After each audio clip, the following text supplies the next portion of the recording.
What happens if your own government is using more force and more coercion on its own citizens for the purpose of achieving its political ends? Is that government engaged in terrorism? American people expect us to protect them and protect their civil liberties. I'm going to do that. What is being sold to the American people today as Americanism, if you peel off the label, you find so much similarity to what we were fighting against when we were fighting communism and Nazism and fascism. The government's now putting a national ID card together. We will be carrying our papers, and they have recommended there will be checkpoints throughout the country. Some type of physical proof, such as fingerprints or retinal prints, have to be on it. Desires of the people really have no consequence. They go out and they vote. Doesn't make any difference which candidate they elect. Mr. Curtis, are there programs that can be used to secretly fix elections? Yes. This is absolutely Orwellian. I mean, it's talking about Big Brother looking over your shoulder at absolutely everything you do.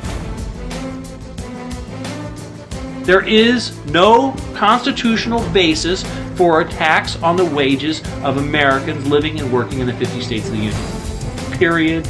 End of argument. If Americans just learned that the IRS was actually knowingly deceiving them, that would be enough for them to rise up and put a stop to it. You caught me unprepared. I'll come back. Well, I don't want to do that. There had to be a law, right? Where is the law? Show me the law. Why is the Supreme Court decision a silly argument? And I think we're finished. They think it's the law, and they have all the guns.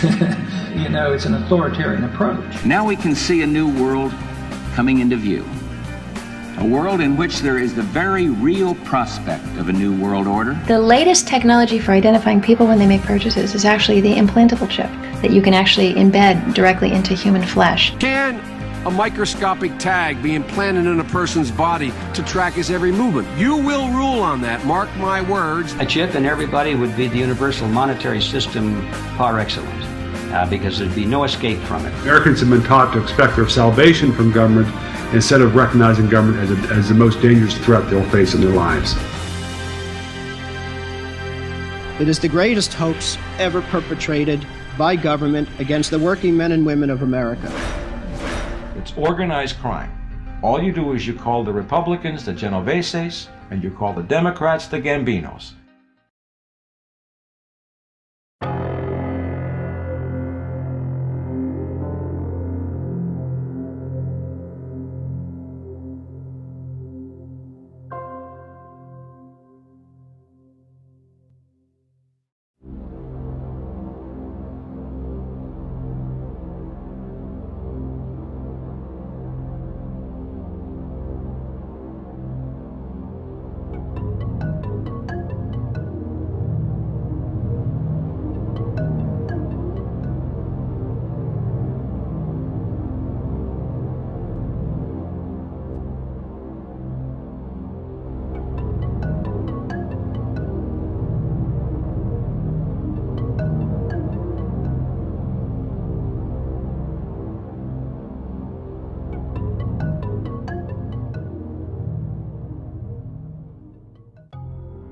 The year was 1913. Woodrow Wilson was president, and powerful banking interests, who had been trying for years, finally achieved their long-term goal of a silent coup d'etat by taking control of the American government. The first thing they did to accomplish their takeover was convince Secretary of State Philander Knox to lie to the American people and tell them that the 16th Amendment, the Income Tax Amendment, had been legally ratified by the states when it was not. The bankers knew that this tax would ultimately end up in their pockets. Because of this fraud, the American people were led to believe there was now a tax on their labor.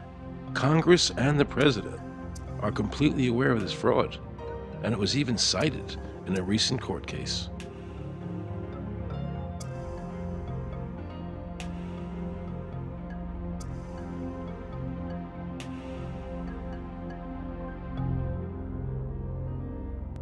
That very same year, the bankers committed their second and by far the most diabolical fraud ever perpetrated on the American people by bribing senators to pass the Federal Reserve Act without the required constitutional amendment. All in favor say aye. They did this during Christmas vacation, when many senators were home celebrating their holidays with their families. And that's how the unconstitutional Federal Reserve Act came into being. They were very clever, and they understood that whoever issued the money for America would control the government. The bankers won, and the American people lost, because most politicians will sell their soul for $1. And now the Federal Reserve could issue dollars legally. As Mayor Rothschild said, "Give me control of a nation's money supply, and I care not who makes its laws." He knew that he and the other bankers would now control the laws of the nation. Government gave these bankers one of its most important powers, and now had to borrow money from them and pay interest to finance the government. So the American people were forced to lower their standard of living and pay a graduated income tax to the government, just so the government could give these bankers more profits. President Woodrow Wilson, who signed the Federal Reserve Act into law, later said, in regret, "I am a most unhappy man. I have unwittingly ruined my country. A great industrial nation is now controlled by its system of credit. We are no longer a government by free opinion, no longer a government by conviction and the vote of the majority, but a government by the opinion and duress of a small group of dominant men." The Federal Reserve was created by Congress in 1913, and it was entrusted with the power granted originally to the Congress by the U.S. Constitution to coin money and regulate the value thereof.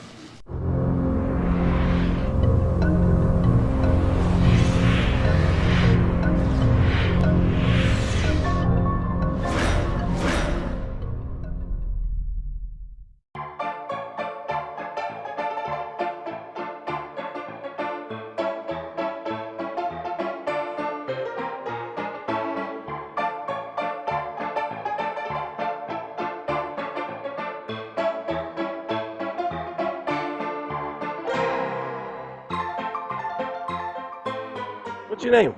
Jan Crafting? Hi, Jen. I'm Aaron Russo. I produced the movie Is this a joke? Am I going to No, it's not a joke. Okay, no. I produced the movie Trading Places with Eddie Murphy and The Rose with Bette Midler, many movies. I'm doing a feature film. And my film is about my quest to find out whether or not people pay income taxes. Do you pay an income tax? Yes, I do. You do? Yeah. Have you ever seen a law that requires you to pay an income tax? Have I ever read it? You mean in the page, black and white? No, Yeah. no. So you pay the income tax, I assume? Of late. Well, actually, no, I didn't file last year, but Okay. I'm sorry, is this on film? No, I paid my tax. My question to you is, have you ever seen a law that says you have to pay an income tax?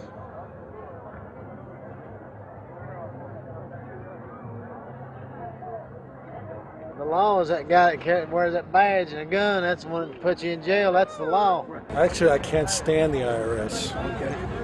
They're evil. Do you have any fear of the IRS? Not really, because I'm Canadian. I think it's actually unconstitutional, is what I've heard. Right. But to avoid any hassle, I pay it. If there was no law and I wasn't afraid of them coming and taking me to jail, absolutely, I wouldn't pay taxes. Okay, then no, I wouldn't pay income taxes. It's a no-brainer. You wouldn't pay it. I wouldn't pay it. Why would anybody? Because that's what they tell us we must do, else we're bad Americans. Would you pay it? No. Would you pay it? No. Why would you pay taxes if you're an actor? The income tax is not legal because it would be a direct tax and it is not apportioned as the Constitution demands. If it's against the Constitution, then why are we doing it?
I really expected that, of course, there's a law that you can point to in the law book, the code, that requires you to file a tax return. Of course there is. Maybe I don't know what it is right then as he was speaking to me, but sure. So naively, I agreed to go off and research it and get back to him. 3.5 months later, I was at that point where I couldn't find the statute that clearly made a person liable, at least not me and most people I know, and I had no choice in my mind except to resign. I had to leave the IRS because I presented evidence that I had accumulated indicating that the agency was violating the law and violating people's rights. And I asked the agency for a response to my sincere concerns. And the answer I got was that they would not respond to my concerns and that they would provide me with the paperwork necessary to tender my resignation. But We the People Foundation for Constitutional Education put a full-page ad in the USA Today on July 7th, 2000. And within the body of that ad was a $50,000 challenge for anyone that could show the law.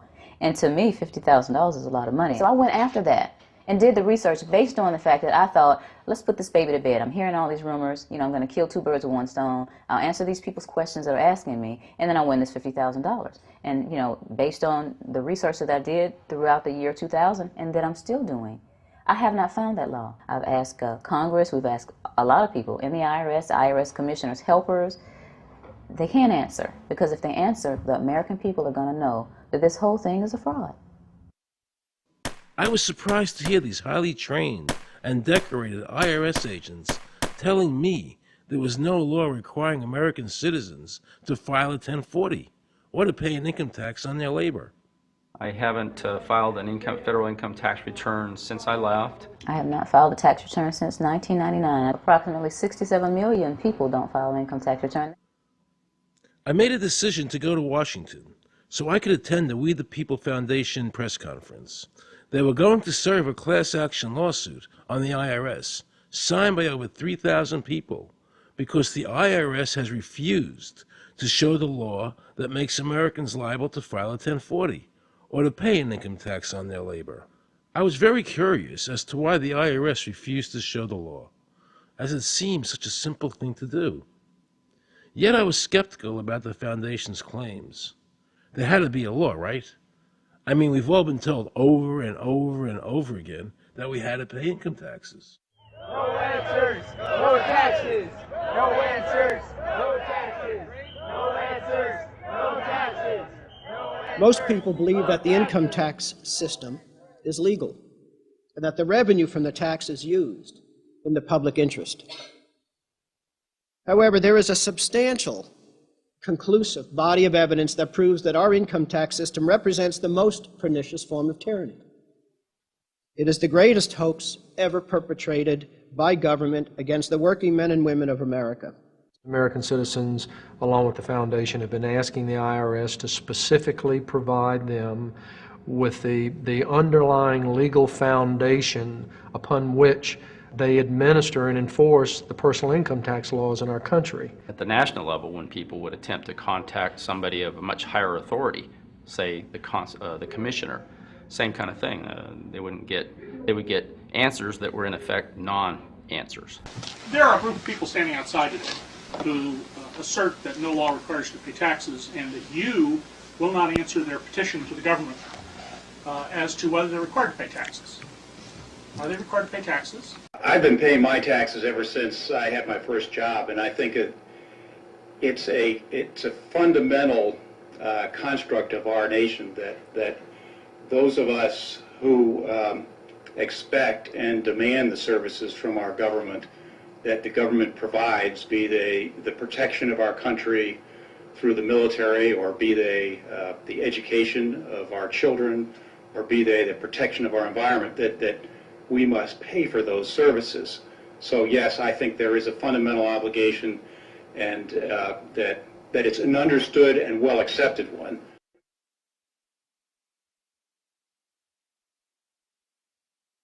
Joe Bannister and I had a meeting in the White House with President Clinton's economic advisor, Jason Furman. He accepted the remonstrance for the president. On June 2nd, I called and spoke with him.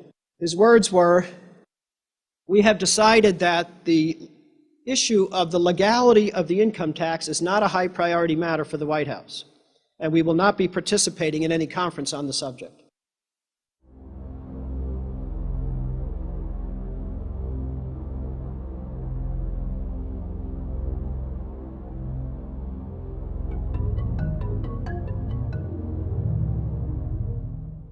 I decided not to eat until my death or until the government agreed to send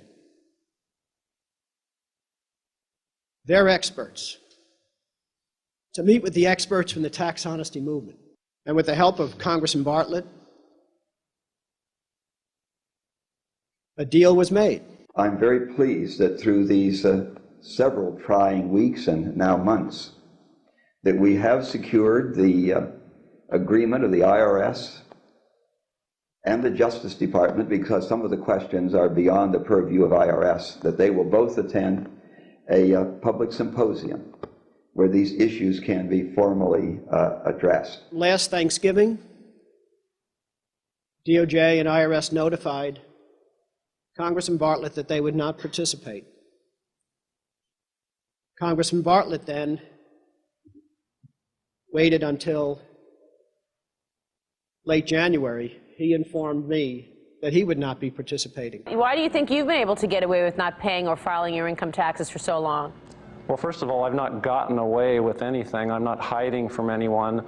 I'm simply asking the IRS to show me the laws that apparently require me to do these things, and they are suspiciously reticent to answer questions from me, and of course there are millions of other people, many other organizations who have attempted to get answers. They act very suspiciously when asked to simply sit down at the table with the American people and discuss what their obligations are. Rather than pulling up a chair, they pull out a club.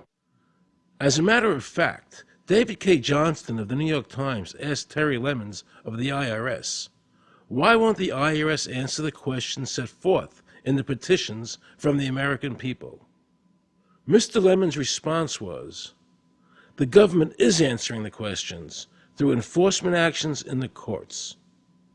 This is a very chilling remark on the government's use of brute force instead of civility and logic. The federal government itself refuses to provide the American people who are coercively being subjected to this extraction of their private property without any underlying legal justification. There is no law that requires the average American worker in the private sector to pay a direct unapportioned tax on their labor and compensation for services. There is no law. The march will stop in front of the IRS building. They are now going to serve a class action lawsuit on the IRS. Very courageous. My name is Charles Bell, and I'm here to serve this complaint on behalf of the American people to the Internal Revenue Service. The complaint is accompanied by an affidavit that's under the hand of Robert Schultz. Case was served. We'll call you with the case number. Case has been filed. We'll call you with the case number. Thank you. Okay, thank you. We appreciate your time. America, baby! Freedom! Today, effectively, the people have said to their servant government that that our rights are not going to be any longer denied, and that we're going to have answers to our petition, our legitimate, lawful petitions for redress of grievances, which are guaranteed in the First Amendment to our Constitution. So once and for all, we will get an answer. On August 31st, 2005, federal judge Emmett Sullivan ruled, the government does not have to answer the American people's questions, even though it is guaranteed in the First Amendment. Our courts have made a decision that government does not have to show the law that it enforces. And the press never reported on this. Have we given this judge the authority to overrule the Constitution, the very foundation of American life?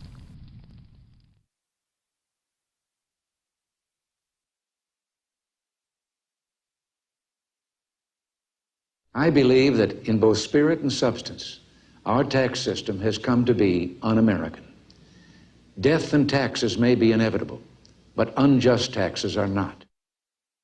The country's taxes must be fixed, and I know what to do with it. If you think you're paying too much now, just wait till I get through with it. Now, Mr. Hanley, I'd like to ask you something.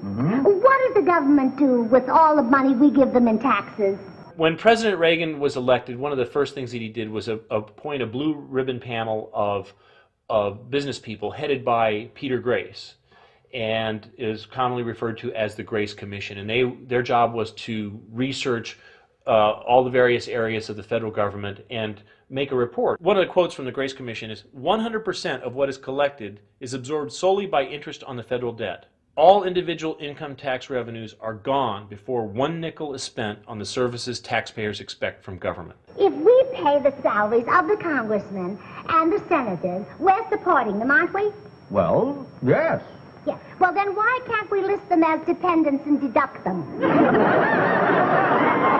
We've been brainwashed. People have been told, that you need this income tax system to fund government, which is absolutely ridiculous. I mean, my question is, well, if that's true, how did we fund government from 1776 to 1913? The main purpose of the income tax is not to raise revenue, but to redistribute wealth and to control society. A lot of people might say, well, gee, if there wasn't an income tax, what would happen to education? They don't understand that education is paid for the most part, out of state and local taxes, your property tax. People might say, well, how are we going to build and maintain our highways? If there's no money coming into the government, we need our highways. There is a tax on every gallon of gasoline that people buy. Proceeds from the income tax do not pay for highway construction. The amount of money that we spend on defense is exactly equal to the amount of corporate income tax, which is quite legal and quite constitutional. I think we should not want the income tax for several reasons. One is that it is the instrument of totalitarianism. It is the means by which the government can manipulate people and put you into a condition of servitude. Every year you give the federal government a form that says, here's how all my money worked. If you lie, you could go to prison. So you're required to give them a financial statement that under, the force of law could put you in prison if it's not impeccable, right? And under the law, they're supposed to do the same. They're supposed to give you back a financial statement that says, here's what we did with your money. Except you comply and they don't. In fiscal 99, the Department of Defense had 1.1 trillion of undocumentable adjustments.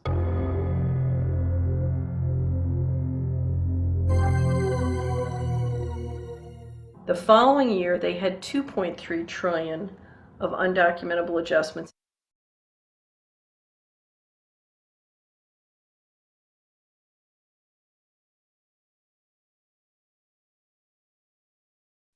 I decided to call the IRS. I spoke to Anthony Burke in Media Relations. He was very nice to me, and I explained to him that I was an award-winning film producer and that I was doing a documentary on the IRS. He seemed a bit stunned by this, then explained to me that Commissioner Everson nor anybody else would go on film to discuss the income tax. But he did say he would call me back. I thanked him for that, but I couldn't help wondering, why was the government making it so difficult for people to see the law? So I decided to bring my crew down to the IRS building to see if I could find some employees to interview. And here's what happened. I said you cannot film here, that's it. Who are you to tell me I can't film here? What's the law? Just tell me where the law is that says that. Can you show me the law that says I can't film here? Is America a free country? I told him they couldn't film here, and he's asking 9 million questions. I told him that's a federal government law. Hey, I told him he couldn't film here. He's telling me he's a citizen and all that, so... I told me I couldn't film here, I'm saying, where's the law that says I can't film here? And I'm asking another question, sir. Then Homeland Security showed up, because I was such a threat to Washington. You got a driver's license? Yeah, I do. Put that away for me. After convincing Homeland Security I really wasn't Osama bin Laden, I kept wishing the IRS would allow me to interview somebody. Why wouldn't they show the law? What were they so nervous about? I began to have a frightening thought. What if it was our own government we had to be afraid of? With that disturbing thought in my mind, I went to see a group of tax experts. You can look through the statutes and look for the law that requires you to pay. And when you do that, you can't identify a law that requires the average person in America who earns a wage and works in private business to pay an income tax. The Constitution allows for two kinds of taxes. They're called direct and indirect. The federal government in the Constitution can tax almost anything, as long as it apportions the tax if it's direct.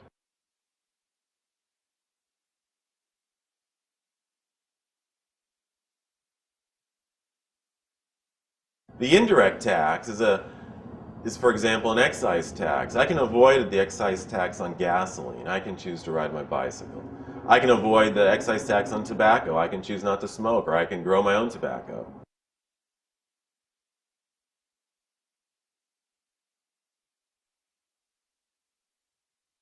The income tax which is being applied now doesn't meet the criteria of either direct or indirect taxes.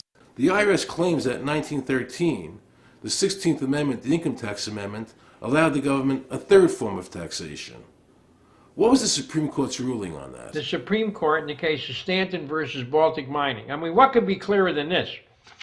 The provisions of the 16th Amendment conferred no new power of taxation. The Russo case also said that the 16th Amendment did not impose any new taxes and did not change any of the taxing restrictions of the Constitution. There were also several other major Supreme Court cases in that same period from 1916 up until about 1923. Stratton Independence versus Hobart, Southern Pacific versus Lowe, Bowers versus Curbo Empire, Burnett versus Harmel, Doyle versus Mitchell. It's actually very simple.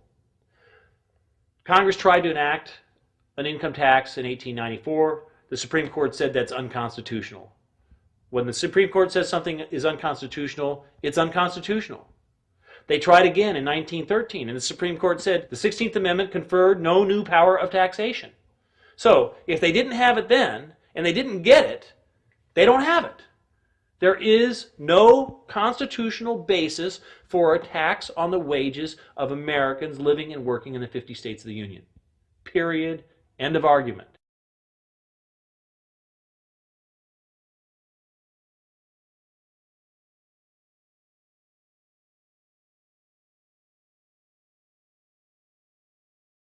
I have a letter here from Daniel Inouye's office of the United States Senate that says, based on the research performed by the Congressional Research Service, there is no provisions which specifically and unequivocally require an individual to pay an income tax.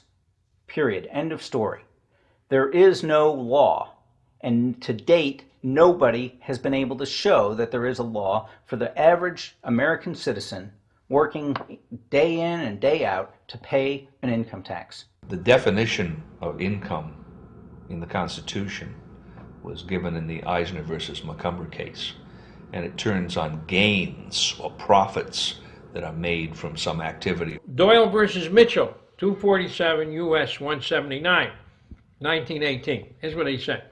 The idea of gain or increase arising from corporate activities. In other words, it doesn't mean wages, it doesn't mean dividends, it doesn't mean alimony. It means a gain or a profit arising from corporate activity.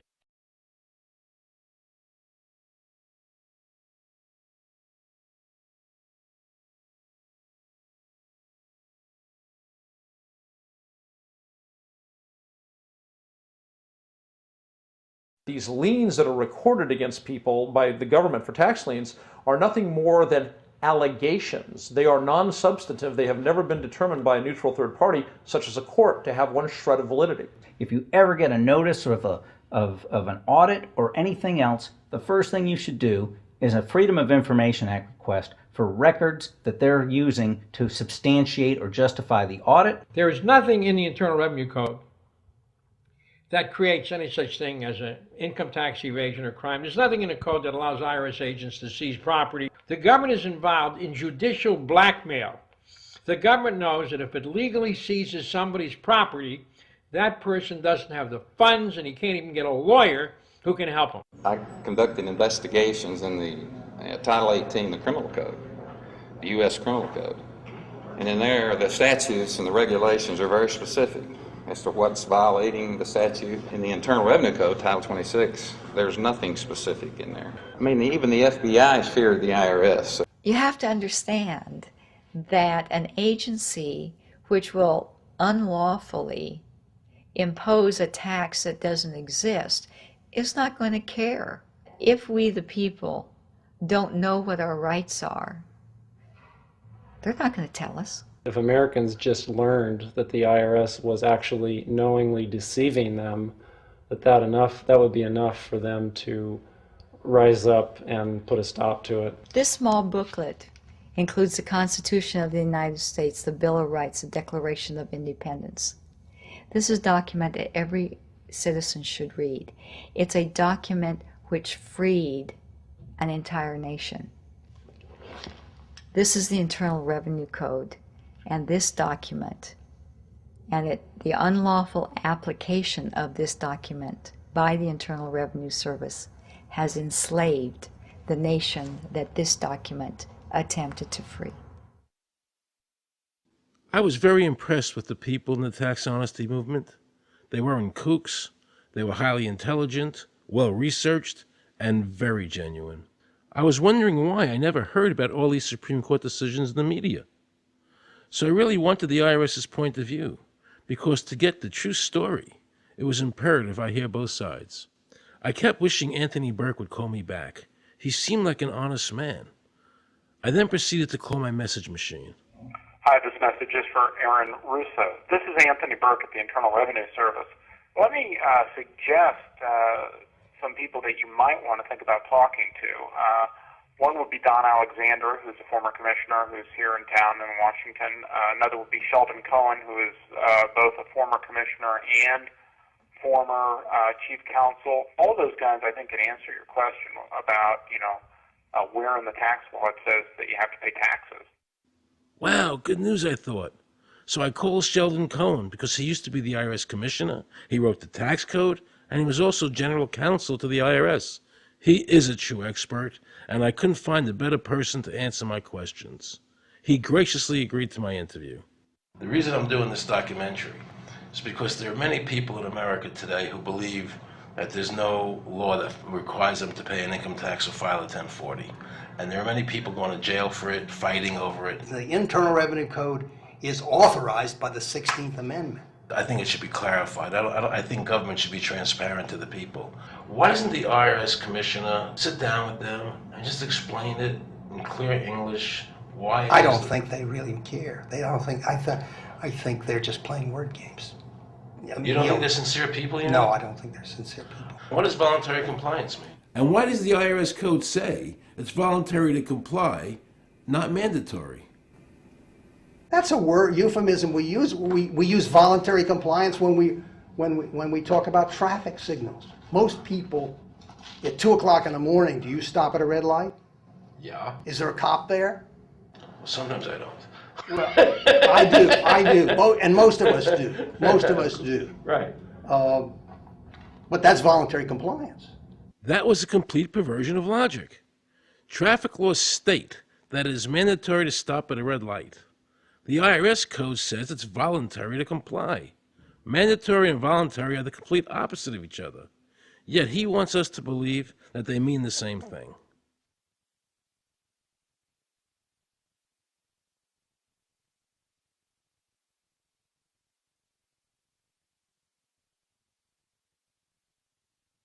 So can the government criminally prosecute somebody of information put on their 1040?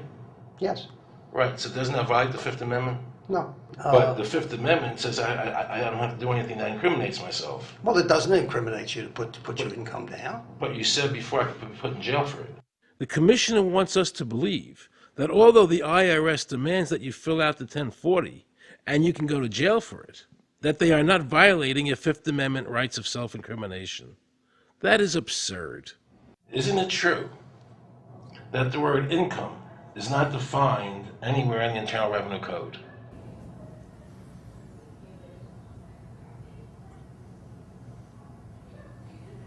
The law says that the government has a right to tax income from any source derive. So, but the word income is not defined in the code. It just says income without a definition of what income is. That's right. Correct? Yeah. But there are many different kinds of taxes. Well, how can an American citizen know what income is if the code doesn't define it? If they're paying an income Because tax... the courts have all defined it. Do you remember what constitutional attorney Edwin Vieira said? The definition of income in the Constitution was given in the Eisner versus Macomber case, and it turns on gains or profits that are made from some activity. So the Supreme Court has ruled income is not wages, it's not labor, it's gain from corporate activity. I believe that a man's labor is his private property. That's your view, but it's not the law. The Supreme Court's even said your labor is your private property. When I go to work for somebody, it's a trade. It's an even exchange. I do some work, you give me some money.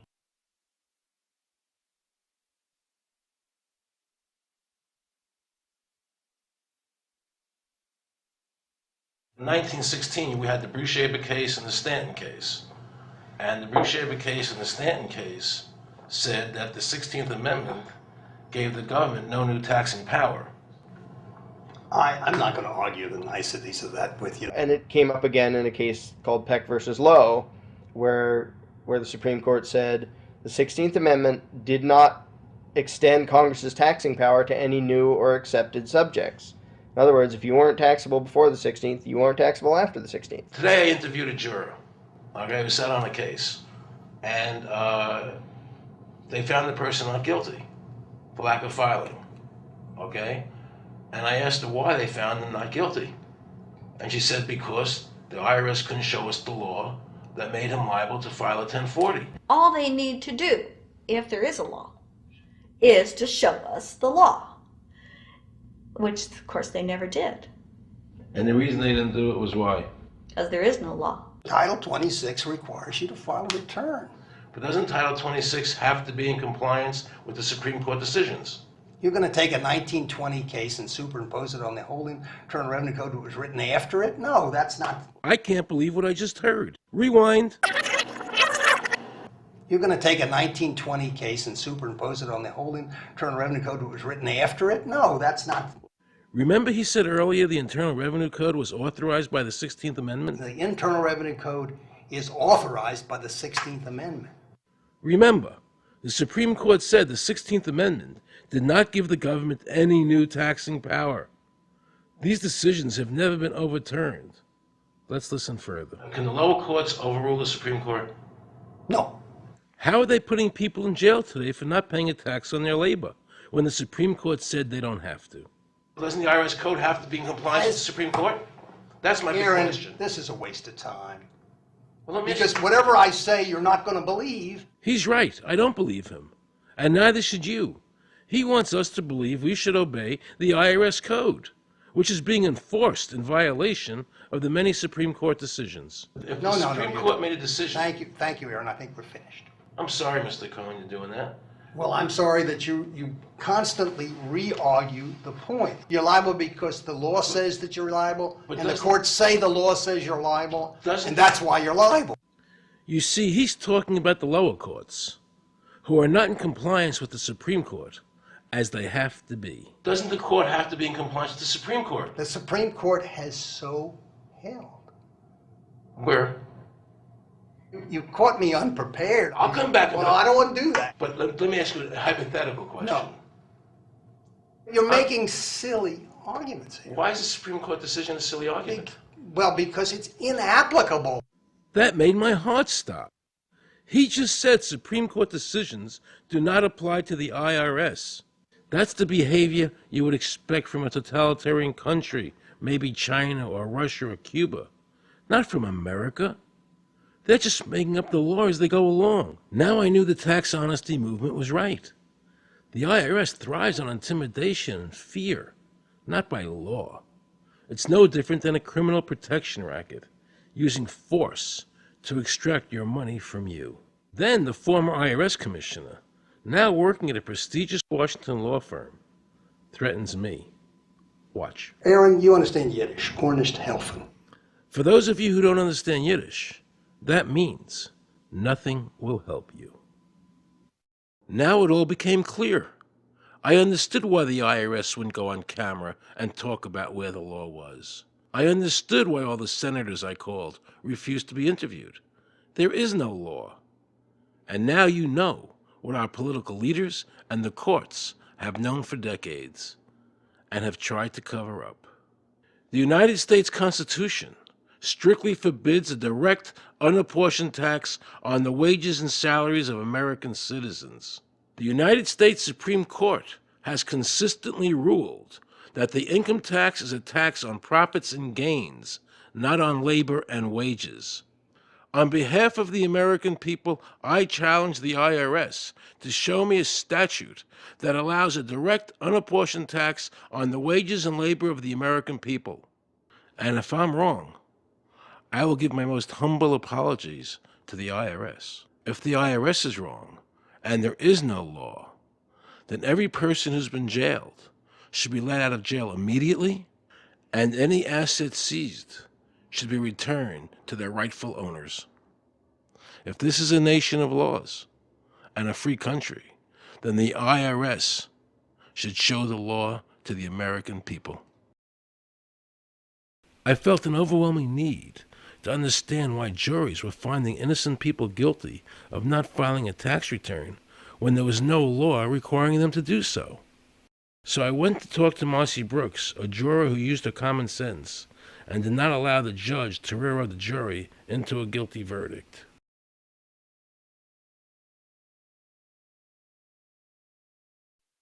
He was being tried for 4 counts of not filing his income tax. Okay. And our question was, well, what is to decide? Either he did or he didn't. It never occurred to us that he might actually be innocent while at the same time not filing. In the federal government, it is not a felony not to file taxes. Finally, they said, okay, if we're going to get this guy, we're going to have to put it in the state. They called up the IRS agent, Agent Craner. Craner? Yeah. Robert Craner? Mm-hmm. This is Ken Doherty, who's also an investigator with the Illinois Department of Revenue. This is a request for a copy of the delegation of authority order. Right, and I talked to my boss about that, and he said that my badge is that. Badge is the authority. I thought it had to be in writing. The last question that the defense asked him was, did you write any of this down? And Agent Craner looked right at him and right at us, and he said, I never wrote anything down. And yet when we saw the video, there he was, writing notes, you know. And so I'm thinking, okay, at this point, the judge is supposed to say, Agent Craner, it is clear that you have committed perjury. It wasn't even noticed. It finally came to the climax. Mr. Harrell looked right at the prosecutor, and he said, I will tell you the same thing I have told over and over again to government officials. You show me the law that requires me to file a tax return, and I'll be glad to do it. And again, I asked, under what is the requirement that you claim under the Private Duty stuff? And the requirement under the regulations is what section? My question to you is, what particular act are we discussing here that I am liable to do these things that you claim I'm liable to do? Your exact question would be again? Okay, what is the section that what? But I guess I'm still not understanding your question, Mr. Harrell. Well, you must be familiar with what that you have the police powers to enforce. Yes. The prosecutor absolutely ignored him. And he started slandering Mr. Harrell. Just started attacking his character. They're calling us tax cheats, they're calling us fanatics, they're calling us weirdos. I don't care what you call me, but I have one question. Where is the law? Show me the law. They can't let this turn into a rational debate, because if they do, they lose it. So they have to insult people and say it's frivolous. We felt like that there was an overall arrogance and that they were railroading Mr. Harrell. and wanting us to participate. Judge Coogan. He looked right at us and he said, "I will instruct the jury according to the law." We were sent to deliberation. The judge promised us that he would give us the law. And we looked and we looked, and it was not there. We wrote a note to the judge asking for a copy of the law. 10 minutes later, we get a note back. "You have everything you need." But there was no law. And he had promised us. At that point, I felt betrayed.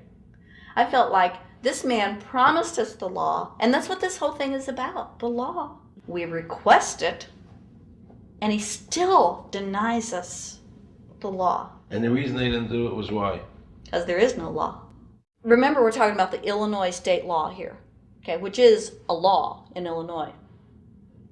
So we got out that law, and we read it several times, and I said, okay, wait, because they kept saying, but this is a law in Illinois. And I said, look at the beginning of it. It says, anyone required to file a federal income tax return is required to file an Illinois tax return. I said, if it is true that he's not required to file a federal return, then that nullifies the Illinois law. Two people, they kept saying, but he's going to get by with it. And I said, what is he getting by with but his rights? If there is no law, he's not breaking a law. He's just standing on his rights. Are we going to deny him that? That's when this one juror sat back and kind of rolled his eyes and he said, you mean we don't have to pay taxes?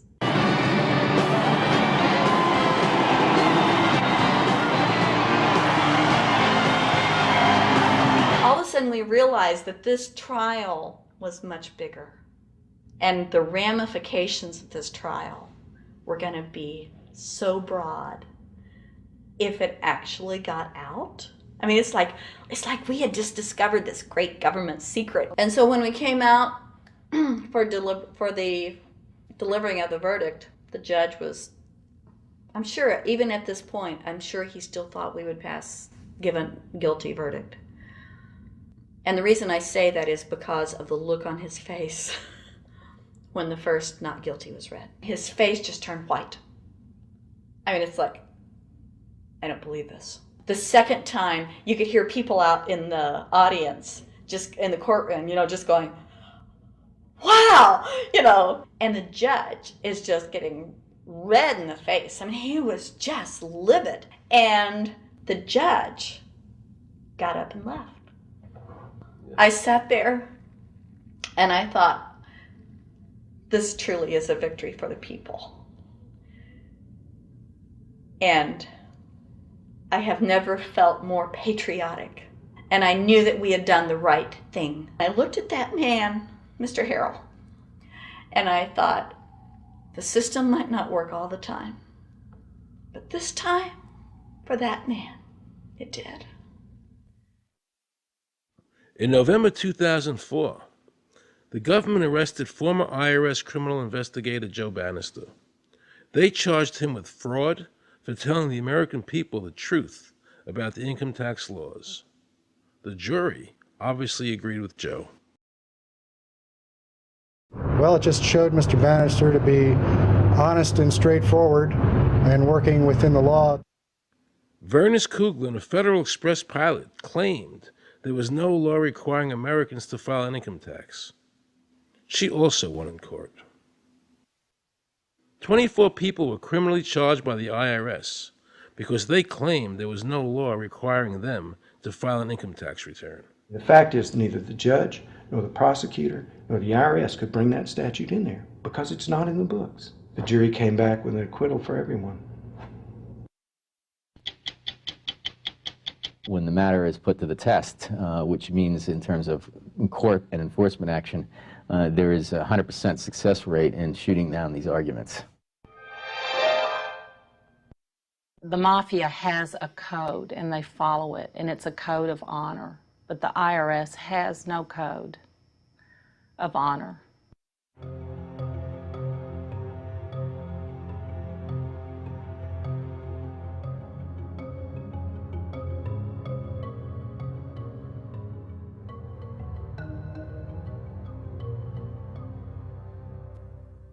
Meet Judge Dawson, a federal judge presiding over the Irwin Schiff tax case, who denied Irwin the ability to prove to a jury that there was no law requiring Americans to file an income tax return.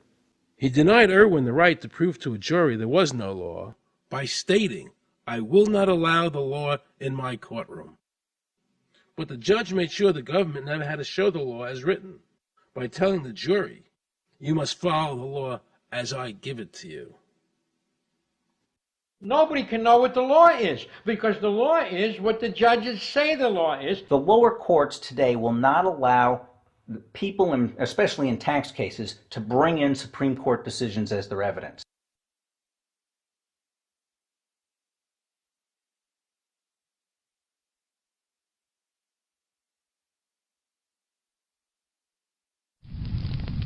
Here we have a federal judge railroading an American citizen by saying Supreme Court decisions are irrelevant.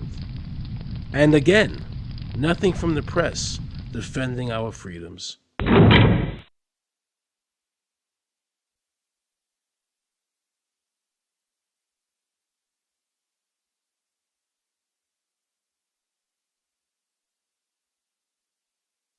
So if you ever find yourself as a juror on a tax case, be sure to ask the judge to show you the statute written by Congress that allows the government to tax the wages of the American people. If the judge can't show you the law, then how can you possibly, in good conscience, convict someone and destroy their life?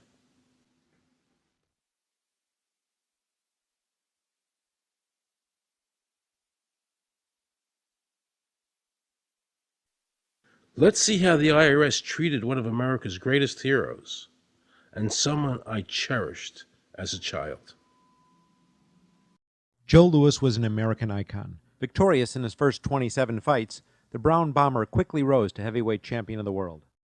His 1938 knockout of German Max Schmeling, who represented Hitler's Aryan ideal, earned him the admiration of millions of Americans. Is watching carefully. Louis measures him right to the body, a left hook to the jaw, and Schmeling is down. The count is high. Right after Pearl Harbor was bombed, Joe had a title fight where he donated his fee to Navy War Relief.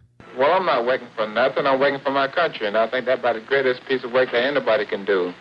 Well, I certainly agree with you for that, but you're turning over an awful lot of money. Well, we all turn over a whole lot for this country at this time. Joe volunteered for the segregated army and defended his title while in the service, this time donating his normal fee to Army Relief. I'm only doing what any red-blood American would do. Since the checks were in Joe's name, the IRS taxed him on their full amount, even though he never saw a penny of it. At the end of the war, Joe was awarded the Legion of Merit. But what most people didn't know was that the IRS was charging him $50,000 a year in interest alone on his debt. When Joe's beloved mother died, leaving him $600, the IRS immediately seized it. They also confiscated all of his children's trust funds. Joe was forced to continue fighting until he was 37 and out of shape, just to pay off his ever-mounting debt to the IRS, which grew to $1 million, $100,000 a year just in interest. At the end of his life, Joe was forced to become a greeter at a Las Vegas hotel just to make ends meet.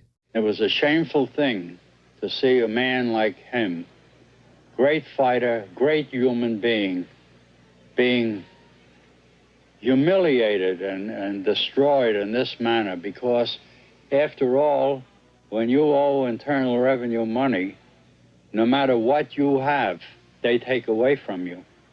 And they took a lot away from Joe Louis.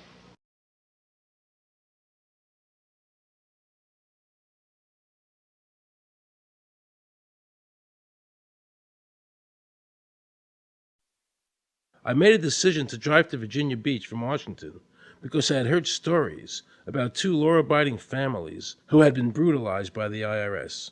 They were falsely accused by their bookkeeper of being drug smugglers and tax cheats. And incredibly to me, without any investigation, the IRS proceeded to raid their place of business and their homes, even though they had done absolutely nothing wrong. On Saturday morning, 4 different raiding parties proceeded to raid 4 locations on a Saturday, the day before Easter.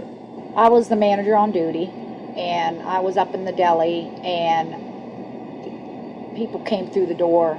How many came in the door? Maybe about 15 or 20 people. 15 to 20 Yeah. armed agents. With dogs, with guns. They made me get everybody they went in the kitchen, they went in the deli, they went all over the whole restaurant, told all the customers, took forks out of their hands while they were eating their breakfast, and told them they had to leave. I got the frantic call from Edie. And she said, something wrong. So anyway, I jump out of bed, and I immediately run to the shower. I'm in the shower, and the next thing I know, I hear my son yelling, "Dad!" I went like this, and boom, I'm slammed against the door and I fall down with a gun in my head. And they're like, "Where's Scotty Miller?" And I'm like, "Dad!" That's all I'm doing is yelling. I'm scared, frightened to death. And then the next thing I hear is Mr. Miller, the shower curtain is jerked back. I've got a gun pointed at my head. Hold it right there. The screams from the little girls who were at a pajama party with my daughter. There was 4 little girls there with my daughter. Of course, mayhem. There were about 3 men in my bedroom with huge guns. He followed us and wanted to watch us get dressed, and I tried to shut the door, and he puts his foot in the door, like he's going to sit there and watch us change our clothes. And I was like, excuse me, no. My neighbors now are all standing out. Were you still naked? Well, they handed me a towel at that point. I had a towel wrapped around me. Did the towel fit? No, hardly. Hardly. At this point, they were talking about weapons, and, I mean, it's crazy. I mean, they're looking everywhere, going through all my drawers. And I reached for my underwear drawer to get some underwear. They said, "Don't touch anything." They're locking their guns up. They said, "Hold it right there. Don't move around. Don't move." I'm like, whoa. I said, "I'd just like to get some underwear on here, I said, I got women standing here. They keep everything. How did you conduct your business if the IRS took everything? We had to do it out of a shoebox so we could keep going because we requested these things, and I'm told that the government's really not, once they do raid and so forth, they're supposed to at least let you, until you're charged with something, continue your business. This wasn't the case. They kept everything. So you were never even charged? Absolutely not. Charged with what? And when you speak IRS, the whole world shrivels up. The whole world gets fearful to a point where, let's not talk about it. I testified in front of Congress. I would like to know why this dark entity known as the IRS has come into my life and refused to leave. I raised my children with a zero tolerance for dishonesty. And now they must hear allegations that I am a major drug dealer and a tax cheat. A lot of people out there being abused, and a lot of people saying, look, I'll pay it. Just go away. Just go away. When all that happened, we had to file bankruptcy. We've had cars taken away from us, kept my daughter from going to college. Do they ever think about the lives that they just destroyed? Do they think about the ruination of homes and property? No. In this case, we would have never thought this could happen to us. We've never done anything wrong. How can this happen in America when, in my case, personally, I thought that I was doing everything right? I've served my country. I've been to college. At least I've done something in my life. I got a speeding ticket one time. I paid my taxes for 40, 50 years, whatever it was. I've never been audited. What happened here?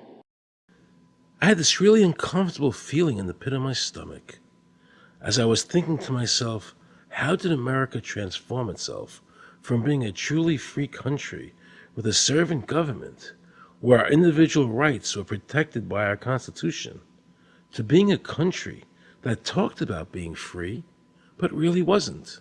The change started when the Federal Reserve came into existence and America adopted one of the major planks of the Communist Manifesto by bringing to America this central bank. The very same people that backed the Federal Reserve System also backed the graduated income tax, a second plank from the Communist Manifesto. You know that the Federal Reserve is a private bank and not a government agency? No, I wasn't aware of that. It's a private bank? That would scare me quite a bit. What if you learned that the Federal Reserve makes money off the taxes you pay? How would you feel about that? Angry. Like I'm feeling right now. I would feel cheated by my government. I'd be angry. It kind of sucks. They're pretty much in control of everything. I decided to drive back to Washington to see Dr. Ron Paul. He had been a congressman for over 20 years.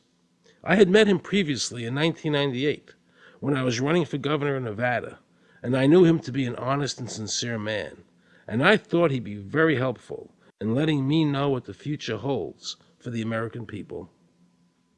Who owns the Federal Reserve? It's secret, and we can't find out what's happening. But the Congress created it, and it's not authorized in the Constitution. The government borrows money from a private corporation using the name Federal that prints United States on it, and then it pays back to the Fed, which is owned by private banks. We don't know who all those private banks are. The money that the government is paying back to the private bankers is the money that comes from you and me. Why in the world would the American government borrow money and pay fees on it when it has the authority to make the money itself interest-free? The Federal Reserve is no more federal than Federal Express. I've never seen a full list of ownership for the Fed. I don't think anybody has. The government works for a private bank, and the private bank works for its owners, the true masters. People talk to me about, the issue of Republican versus Democrat, as if they don't get it. And I say, look, here's the way you get it. It's organized crime. All you do is you call the Republicans the Genoveses, and you call the Democrats the Gambinos. The people at the top, they treat it like a crap game, like it's their crap game, like they're making lots of money. Occasionally, somebody at the table shoots each other, but the moment anything threatens their crap game, they all unite to protect it. They're both controlled by the same financial, economic, and corporate interests. Once the banks get into the picture and they form a partnership with the government gives them the legal power now to create bank-issued money backed by the coercive power of government to require everybody to accept that bank money. In the course of the last century, they have converted this nation from a nation of independent freeholders to a nation of employees. And they're just one step away from being serfs. Most people spend the great bulk of their money for taxes, interest, and inflation. And all of that money goes to these two groups that comprise the cartel and their partner, the federal government. It's not a coincidence. So if Congress used its legal authority to shut down the Federal Reserve System, the American people would be much better off. Government should create, issue, and circulate all the currency. Creating and issuing money is the supreme prerogative of government and its greatest creative opportunity. Adopting these principles will save the taxpayers immense sums of interest, and money will cease to be the master and become the servant of humanity. Abraham Lincoln. Young people today are conditioned practically from the cradle on up to think that credit is a wonderful thing.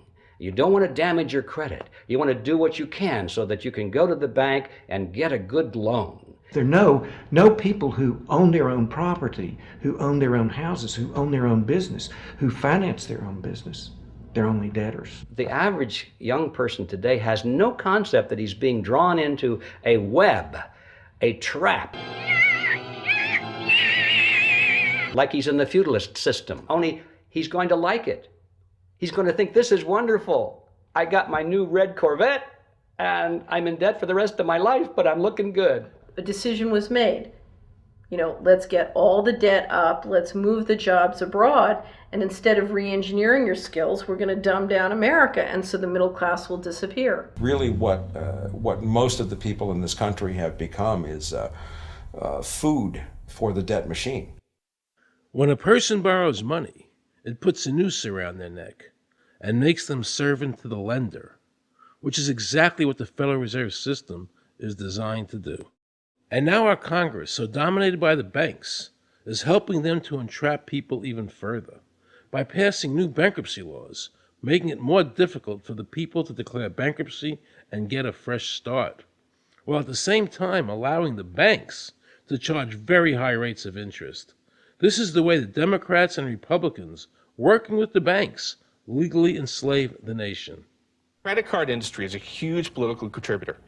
And unfortunately, a certain number of...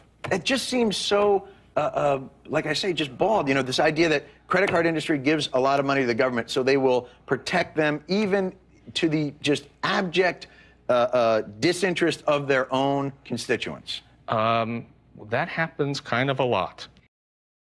The board of directors of the Federal Reserve System is chosen by the president from a list prepared by the bankers themselves. The process of finding a Greenspan replacement is ongoing and is being managed by a small group of people responsible for coming up with a list of nominees. It's important that whomever I pick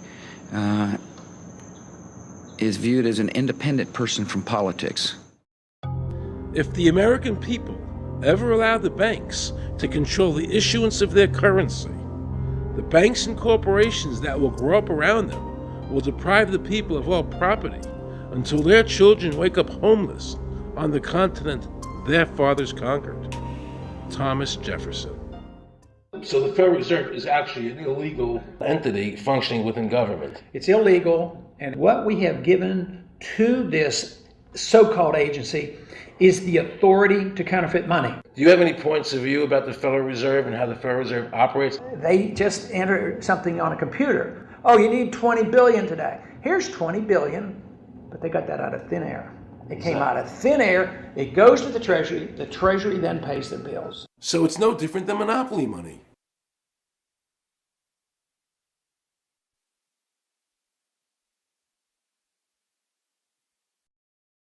The cost of living is so high today because the Federal Reserve and the federal government have destroyed the purchasing power of the dollar. The dollar today is actually worth about 4 cents, despite the fact that the government, the Federal Reserve, and the media keep telling us that they're protecting the value of the dollar. This is a lie. All countries who have ever attempted to create money on thin air, the currency is eventually destroyed. Why did we give a monopoly of creating money out of thin air to a private corporation? The result is exactly the same as if someone were picking your pocket every year, because that's exactly what they're doing. Originally, paper was a receipt which is used as evidence that the money exists. Over the years, of course, the government has disconnected the paper from the actual tangible substance, which is money. So now we have a piece of paper which is evidence of nothing.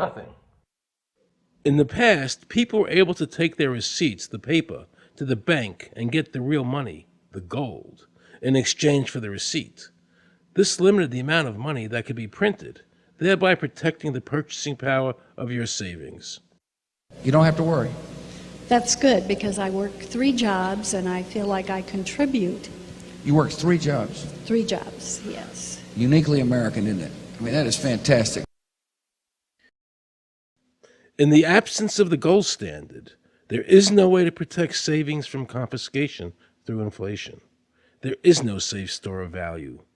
Gold stands as a protector of property rights. Alan Greenspan, before he went to work for the Federal Reserve System. Now Alan Greenspan and the other central bankers want you to believe that the receipt, the paper, is the real money. This is nothing more than sleight of hand. It's a magician's trick. Because for them to maintain control over the government and the people, they have to convince you that this paper is really money, because that is the essence of their power and our powerlessness to maintain control over our own government.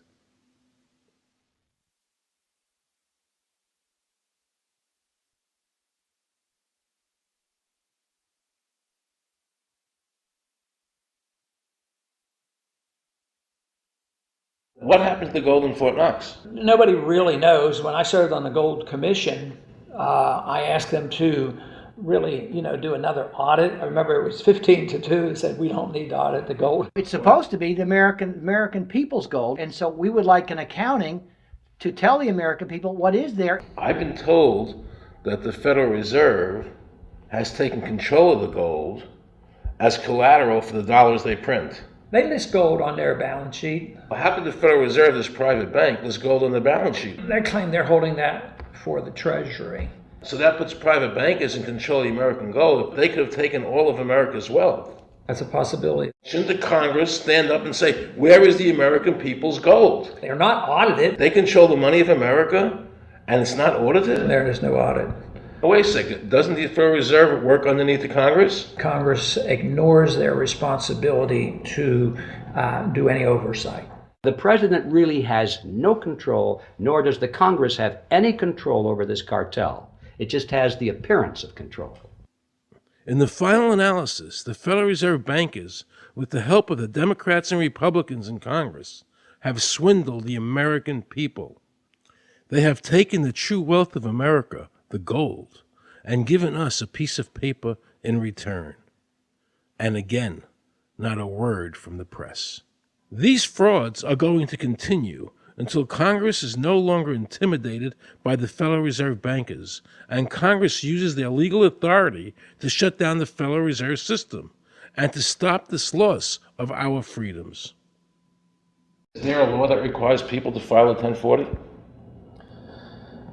Not explicitly, but it's certainly implied. Well, implied by force. Yeah. But is there a law? I can't cite a law, no, I cannot. But,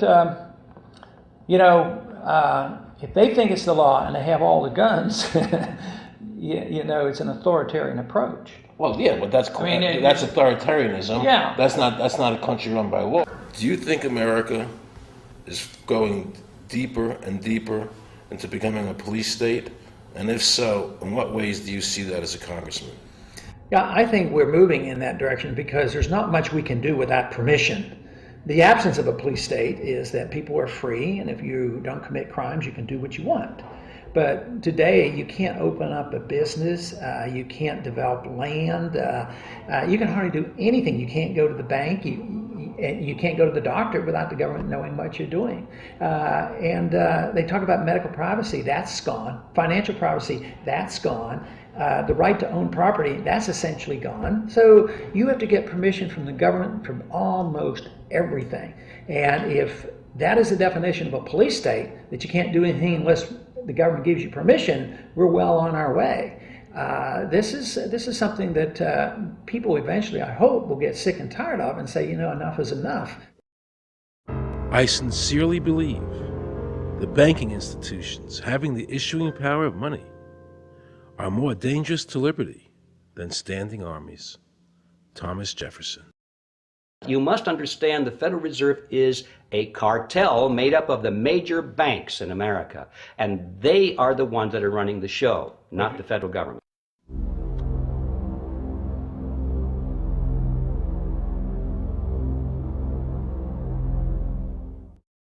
The powers that be behind the system, the financial interests, are able to exercise a disproportionate amount of influence on not only the economic structure of the country, but the political structure.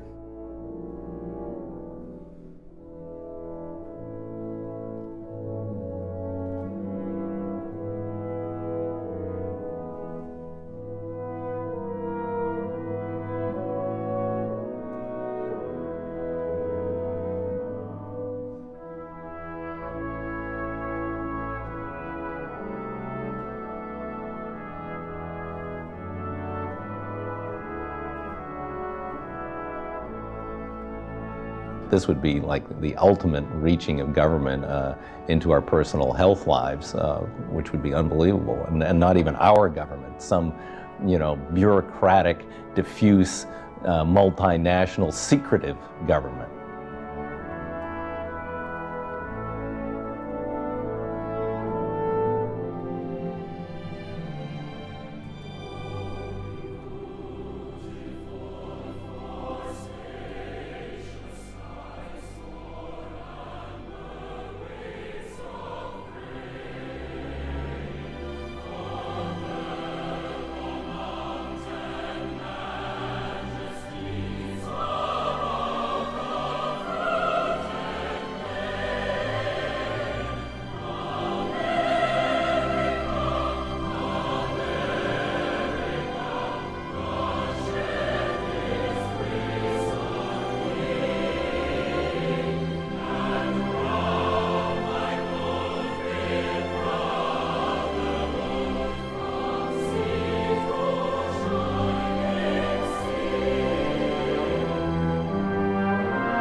want to assure the American people that, one, I've got the authority to do this. American people expect us to protect them and protect their civil liberties. I'm going to do that. Preserve, protect, and defend the Constitution of the United States. The Constitution of the United States. So help me God. So help me God. So help me God.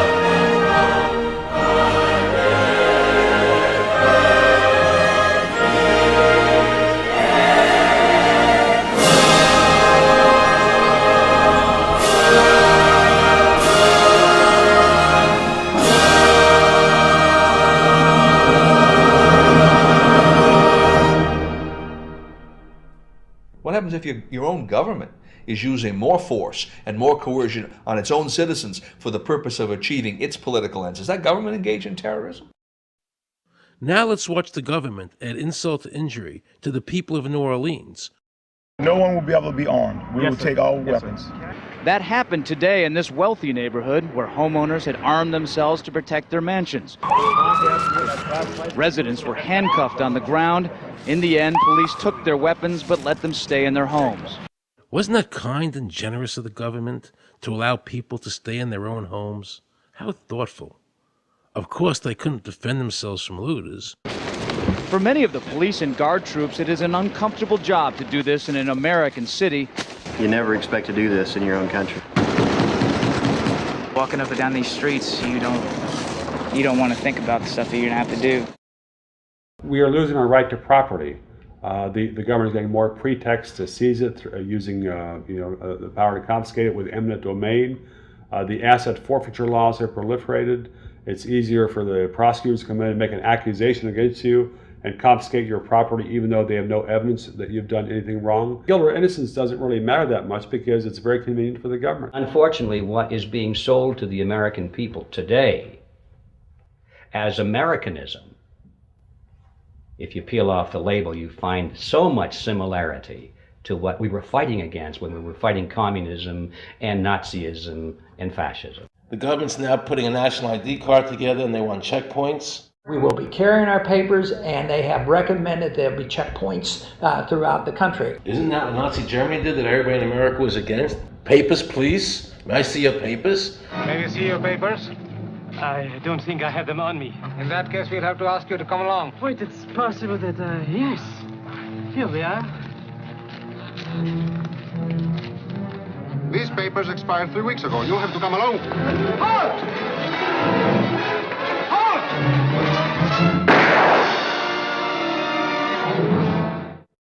In the new legislation, the national ID card is in it. It takes 3 or 4 pages to describe, and it will be connected with our driver's licenses. The states will be instructed on exactly what they have to do. Social security numbers will be used. Some type of a physical proof, such as fingerprints or retinal prints, have to be on it.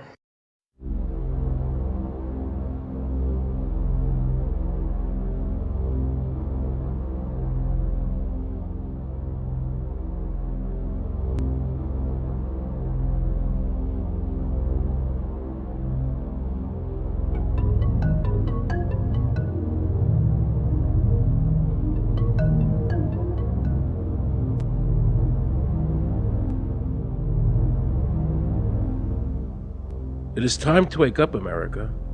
These ID cards are not about defeating terrorism, but they are all about controlling the American people. I arranged an interview with Catherine Albrecht, a leading authority on the RFID chip.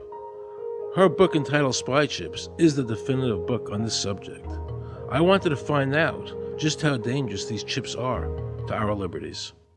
RFID is a technology that uses tiny computer chips the size of a grain of sand or even smaller, hooked up to miniature antennas to transmit information about items at a distance. Back in 1999, Procter & Gamble, Gillette, and MIT got together to find a way to commercialize this technology and make it small enough, make it efficient enough, and make it low cost enough to, essentially, their dream is to put one of these tiny computer chips on every physical item manufactured on planet Earth. The latest technology for identifying people at the point of sale, for identifying people when they make purchases, is actually the implantable chip that you can actually embed directly into human flesh. It's a tiny glass capsule about the size of a grain of rice. It contains an RFID computer chip with a coiled antenna, and it can transmit information also at a distance.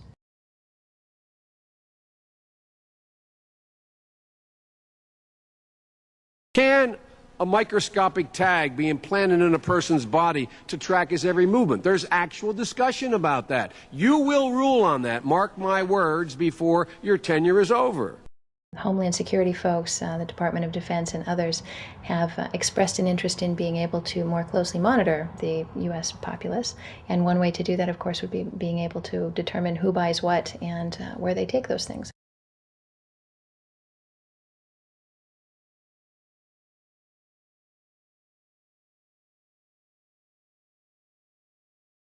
Radio waves can travel through walls, they can travel through wood, they can travel through the things we normally rely on to protect our privacy.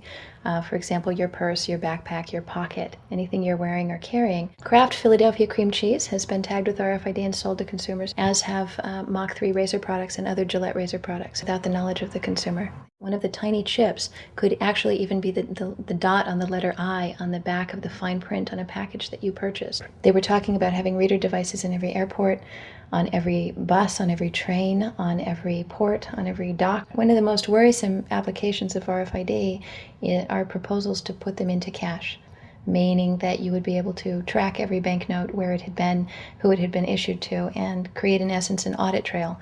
That would essentially take away the anonymity of cash that we now enjoy today. The ATM machine itself, as the money came through the roller device, would be reading each number, and they would know who you are because, of course, you identify yourself at the bank before you take money out. And down the road, when you go to pay at a major retailer, it would also be possible for them, as they're putting the money into the cash drawer, to simply feed it through a little reader device. It would go in, it would tag that number and transfer possession from Aaron Russo, say, to Walmart. Once everything you do is tied down to a single number and there is no longer the ability to pay with cash, then all it takes to render you a non-citizen is to simply turn that chip off. You will no longer be able to really participate in any function in society, including buy food.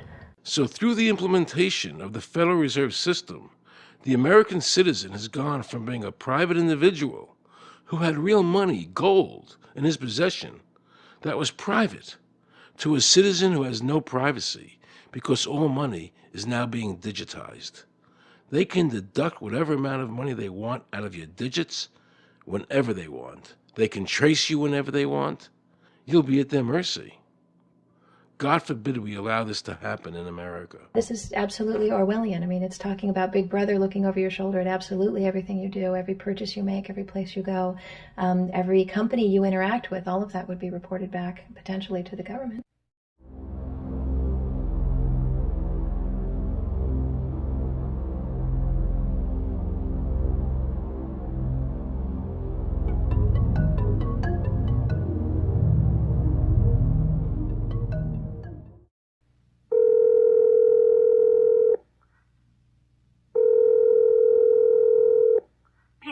Guaranteed hot in 30 minutes or it's free. This is Mary. May I take your order? Hi, Mary. Yes, I'd like to order. Is this Mr. Kelly? Yes. Thank you for calling again, sir. I show your national identification number as 610-204-9998-45-54610. Is that correct? Yes. Thank you, Mr. Kelly. I see you live at 736 Montrose Court, but you're calling from your cell phone. Are you at home? I'm just leaving work, but I'm... Oh, we can deliver to Bob's Auto Supply. That's at 175 Lincoln Avenue, yes? No, I'm on my way home. How do you know all this stuff? We just got wired into the system, sir. Oh, well, I'd like to order a couple of your double meat special pizzas. Sure thing. There'll be a new $20 charge for those, sir. What do you mean? Sir, the system shows me that your medical records indicate that you have high blood pressure and extremely high cholesterol. Luckily, we have a new agreement with your national health care provider that allows us to sell you double meat pies as long as you agree to waive all future claims of liability. What? Do you agree, sir? You can sign the form when we deliver, but there is a charge for processing. The total is $67 even. $67? Well, that includes the delivery surcharge of $15 to cover the added risk to our driver of traveling through an orange zone. I live in an orange zone? Now you do. Looks like there was another robbery on Montrose yesterday. You could save $48 if you ordered our special Sprout Submarine Combo and picked it up yourself. Comes with tofu sticks. Those are very tasty, sir. Good value, too. But I want double meat. Well, I'm sure you can afford the $67 then. You just bought those tickets to Hawaii. They weren't cheap, eh? Oh, but I see you checked out the budget beach bum at the library last week. Up to you, sir. All right. I'll get the Sprout subs. Good choice, sir. Gotta watch that waist if you're hitting the beach, eh? 42 inches. Wow. Man, I'd say tofu and sprouts is like required. That's how much? just between you and me, there's a $3 off coupon in this month's Total Men's Fitness magazine. Your wife Betty subscribes to that, right? Anyhow, clip that and it's $19.99 even. Whoa, looks like you maxed out on all your credit cards. Bring cash, okay? Have we become so controlled and so ignorant about our rights that big institutions and big government can do whatever they want with us, even without our approval? I knew for certain the Founding Fathers would resist to the death what is happening in America today. And I, for one, will not accept a national ID card. And if nobody accepts a national ID card, and nobody can board a plane without one, then let the airlines go bankrupt. And if you can't open a bank account in a big money center bank, then open an account in a small local bank. And if we can't walk into a federal building, I personally would consider that a blessing. Don't allow these institutions to dictate to us how we conduct our lives. This is America, and we have free choice. We the people have all the power, not the government. Government gets its power from us, not the other way around. Think of all the men and women who died in all our wars, fighting for freedom, not Federal Reserve bankers. Do you think they sacrificed their lives so that Americans can be chipped like a dog? So we could all have a homing device inside us? No. This ID card is the last step before they implant us. And that's precisely the reason nobody should accept one. And you know what they're going to do? They're going to call on the propaganda machine, the media, and try and sell this as if it were in everybody's best interest. We're working on a product that we have called internally a PLD. PLD stands for Personal Locating Device, which is an implantable GPS for which our company owns a patent. The hybrid of the two of these products, being Digital Angel and Verichip, is what we call PLD. PLD should be in prototype form by the end of this year, by December of 2002, and we are already working with the Food and Drug Administration as well as legislative agencies with these products and ultimately with the PLD.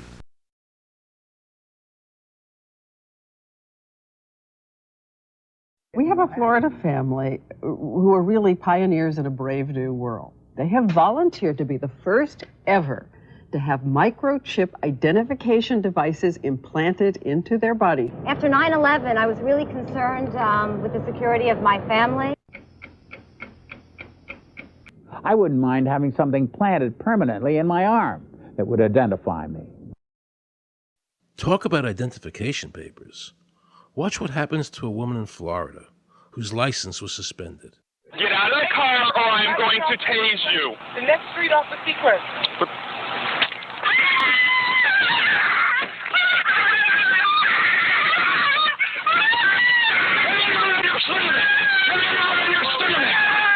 On your stomach. Do it now. Put your hands behind your back. Do it now. Do it now or you're going to get tased again. Do it now. Do it now. On your back. Put your hands behind your back. Put your hands behind your back. I can't. Sure you can. Come here. Ow, ow, ow. Oh, got it. You got blood on your Oh, my God. You tased me and you handcuffed me? Yep, you're under arrest. For what reason? Your license is suspended. All the power is in the people. And to the extent that government becomes alienated from the people, does things that people don't want, power is transferred until you finally come to a police state, totalitarian state, whatever word you want to give it, where the desires of the people really have no consequence. They go out and they vote. Doesn't make any difference which candidate they elect. I'm a programmer. I worked for NASA, worked for ExxonMobil, worked for Department of Transportation. Mr. Curtis, are there programs that can be used to secretly fix elections? Yes. How do you know that to be the case? Because in October of 2000, I wrote a prototype for President Congressman Tom Feeney at the company I worked for in Oviedo, Florida, that did just that. And when you say did just that, it would rig an election? It would flip the vote 51-49 to whoever you wanted it to go to and whichever race you wanted to win. And would that program that you designed be something that elections officials that might be on county boards of elections could detect? They'd never see it. So how would such a program, a secret program that fixes the election, how could it be detected? You would have to view it either in the source code, or you'd have to have a receipt and then count the hard paper against the actual vote total. Other than that, you won't see it.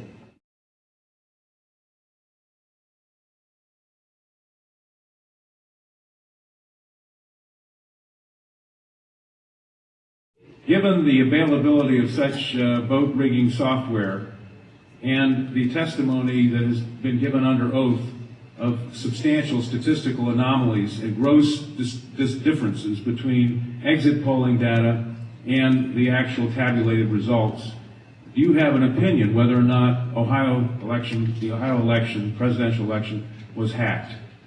Yes, I would say it was. So in other words, there is absolutely no assurance whatsoever in anything with regard to these machines? Absolutely none.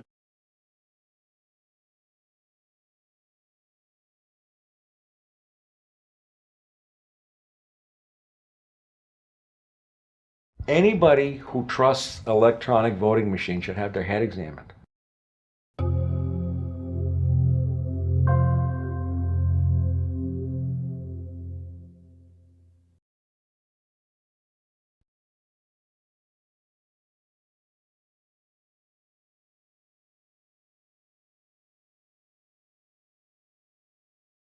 Now we can see a new world coming into view.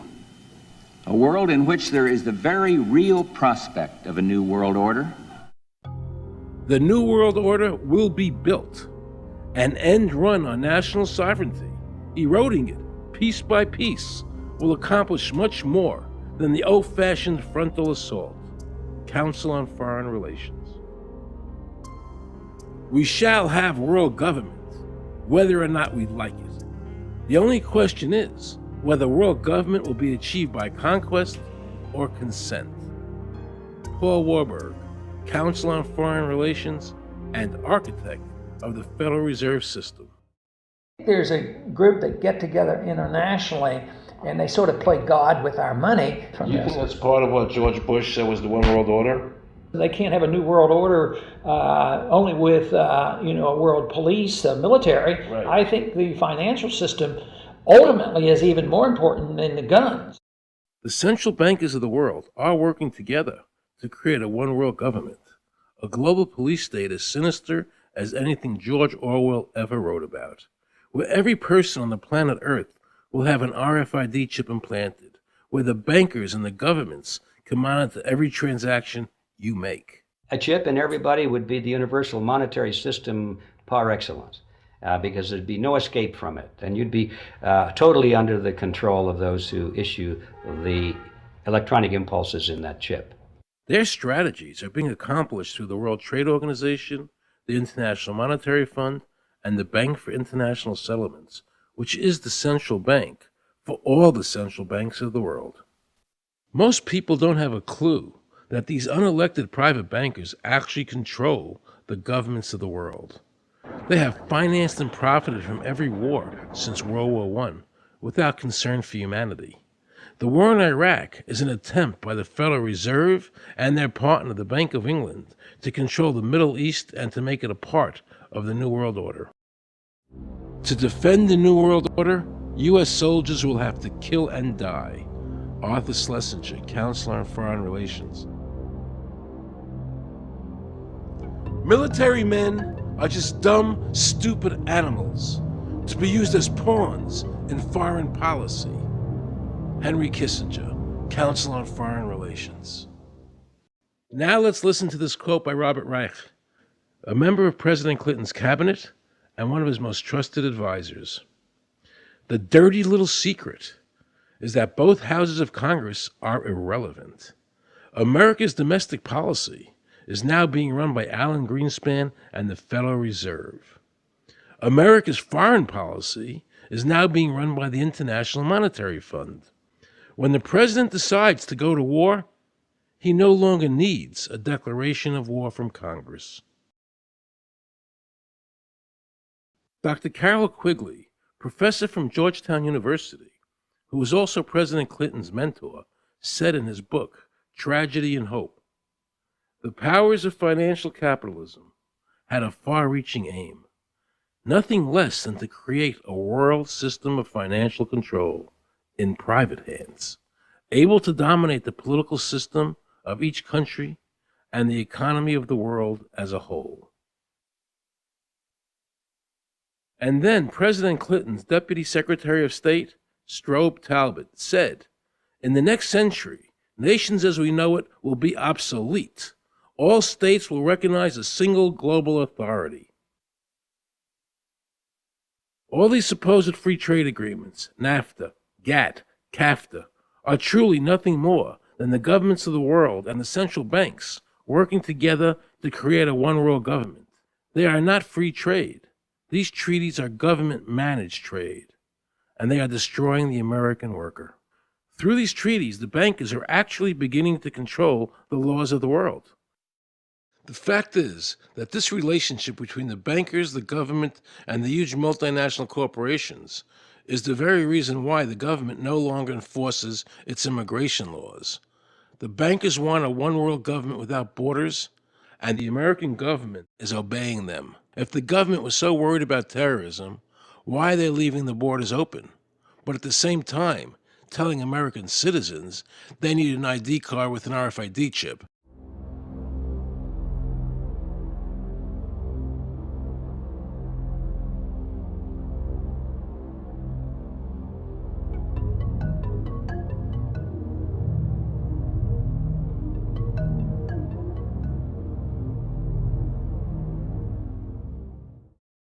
The Bush administration's open borders policy and its decision to ignore the enforcement of this country's immigration laws is part of a broader agenda.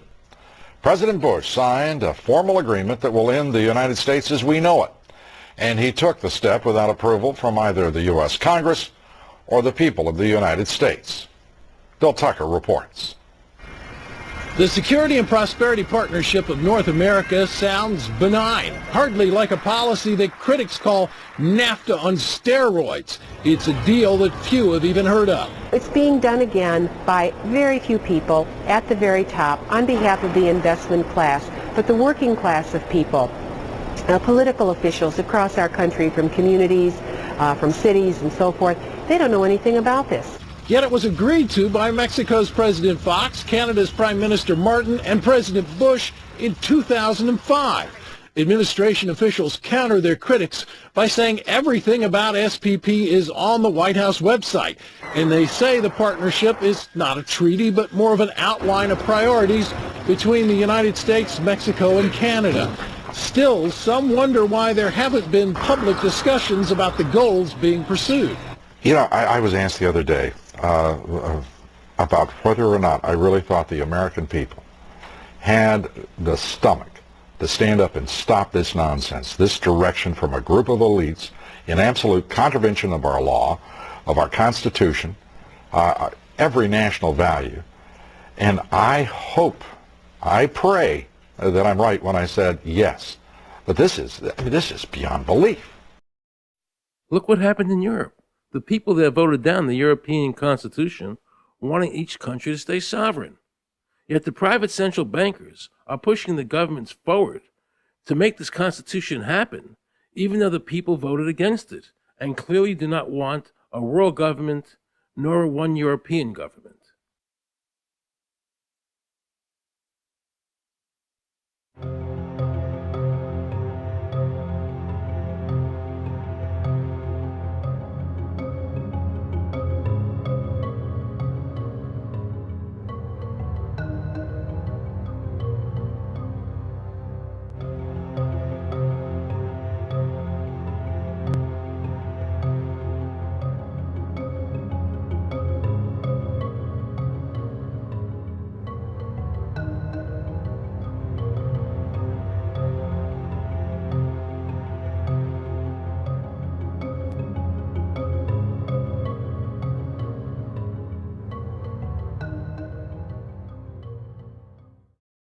Now pay close attention to this quote by David Rockefeller, and you'll understand what is happening in the world today and where the American people are heading as a nation.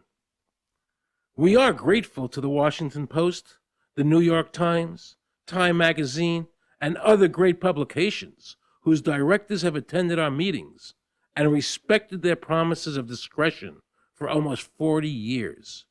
It would have been impossible for us to develop our plan for the world if we had been subjected to the lights of publicity during those years. But now, the world is more sophisticated and prepared to march towards a world government. The supranational sovereignty of an intellectual elite and world bankers is surely preferable to the national autodetermination practiced in past centuries. David Rockefeller, a member of the Council on Foreign Relations, actually believes that we would be better off if he and his bank of friends ran the world.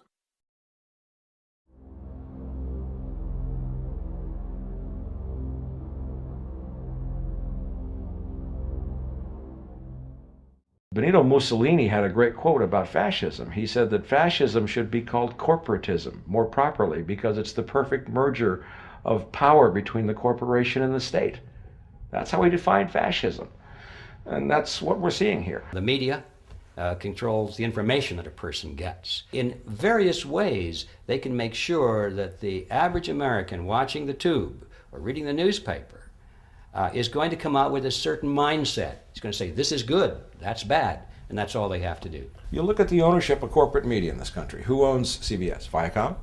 Who owns NBC? GE? Who owns ABC? Disney? Americans have been taught to expect their salvation from government instead of recognizing government as the most dangerous threat they'll face in their lives. And the United States putting together a constitution now for Iraq. You know, why don't we just give them ours? I mean, think about it. It served us well for over 200 years, and we don't appear to be using it anymore, so what the hell? You know, let them take it.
I like the old idea where you could do what you thought you could do and what you wanted to do, as long as you didn't hurt other people.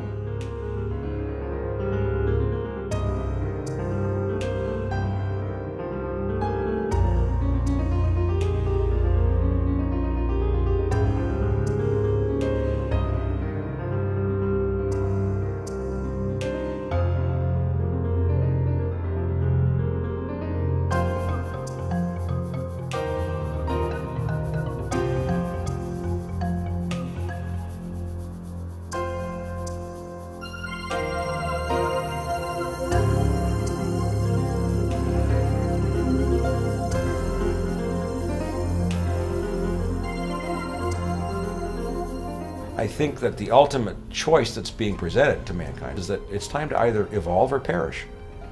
Grow up or die. Become adults. Act like adults. Take some responsibility.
Freedom to Fascism. That's a pretty in-your-face title, and from the bits I've seen already of this documentary, you should be making a lot of waves. It's being compared in advance to Fahrenheit 9/11. Just give an overview of what you're trying to do, a summary of what you're trying to do in this movie, and then we can get into some specifics. Well, I think what I'm trying to do is obviously is wake America up. That's why I use that title, because that to me is the truth. It's the honest title. A lot of people said, don't say fascism because it's going to scare people, you know, but the truth is that it is fascism what's happening in America. Only people don't know what fascism really means. Fascism is actually the synergistic effort of big government and big corporations working together to stifle the people. And that's what we have in America today. I mean, if you asked Mussolini what fascism was, he would say it's really corporatism. You know, I think it was Tolstoy who said fascism is capitalism in decay. Yeah, you know? Corporatocracy, is that another word they use for it? Yes. Exactly. So what's happened in America is that the corporations have taken over, and the largest corporation of all is the Federal Reserve System. And people don't think of the Federal Reserve System as being a corporation. I think it's a formal governmental entity. Exactly. I think it's a government agency, and it's not, you know. It's a cabal. It's a partnership between the government and this private bank, and this private bank is a Delaware corporation, who in 1913 was given the authority, the concession, so to speak, to make money for America, to issue money, issue dollars. Up to that point, it was the government that could do that, and local banks that could do that, and money had a gold and silver backing. And what happened was in 1913, the Fed took that power away from the government, or the government gave it to them. Mm-hmm. Did a deal with the banking industry. Right, they did a deal with the private bankers, the Rothschilds and the Rockefellers and all those people. And by doing that, the government, when it needed money, now had to borrow it from the Fed and pay interest on the money. And they brought the income tax into being then, so the interest to these bankers could be paid. So essentially, because of this corruption, this fraud, the bankers got the right to make money, and the American people had to be taxed so they could pay the bankers, so the government could pay the bankers the interest. Whereas if the government made the money, there'd be no interest to pay. You see, and if it had the gold backing that it's supposed to have, it would limit the amount of money that could be printed. You see, so in 1913, the change began to evolve in America. And in a way, my movie could be called The Two Frauds of 1913, the IRS, you know, the income tax and the Federal Reserve, yeah. There are so many roads to go down. One of them you were talking about was it did limit the growth by having actual gold, an actual gold-backed currency. Right. Most people don't understand we do not have a gold-backed currency anymore. Do you want to talk about that a little bit? Well, we can. I mean, I don't know if people find that interesting. Well, but I find it interesting. I mean, everyone thinks we have Fort Knox filled with gold, and that's basically the backing to our currency, that we're stable. No. Can you talk about the truth? Sure. The truth is that, first of all, there probably is no gold in Fort Knox. I say probably, even though I'm sure there isn't. I say probably because I've not been in there to see it for myself. But what's happened is the Treasury, which owns the gold on behalf of the American people, has given the gold to the Federal Reserve, these private bankers, as collateral for the dollars these bankers print out of thin air. So the bankers have basically swindled, with the cooperation of the Congress and the government, the bankers have swindled the American people by taking all our wealth, the gold, and giving us a piece of paper that ultimately has no value. It's just a piece of paper with no backing to it. And, you know, it's just a situation where the people of America don't understand that because they believe that gold still backs the dollar or silver still backs the dollar, and it doesn't, not in any way. So what you have is what's called a fiat currency. And this fiat currency, the Federal Reserve can make out of thin air all they want. And because the Federal... Paper's cheap, ink is too. The thing is, you don't even need the ink anymore. Let's say each dollar printed, or each $100 printed, costs 3 cents, okay? But now you don't have to spend the 3 cents because they just use digits on a computer. Mm-hmm. So you don't even have paper anymore. You just have these digits. And it's because of this ability of the Federal Reserve to print money out of thin air, or to make digits out of thin air, and they call it money. It gives them the power to control the government, because whoever makes the money makes the rules. That's the name of the game. So they can own everything they want. America has gone from being a nation of people who own their own property, own their own businesses, to a nation in debt, because all money is created by borrowing. And this country's become people who just live by borrowing. What's my credit report? How much can I borrow this week? How much can I pay off this week? People don't own their own houses anymore for this very reason. In the old days, you know, if you borrowed money, you wanted to pay it off as soon as possible. Now what people look to do is to have the lowest monthly payment they can get. They don't think about ever owning their own house. Right. You know? That's right. And it's all based on a credit system. It's all based on a credit system.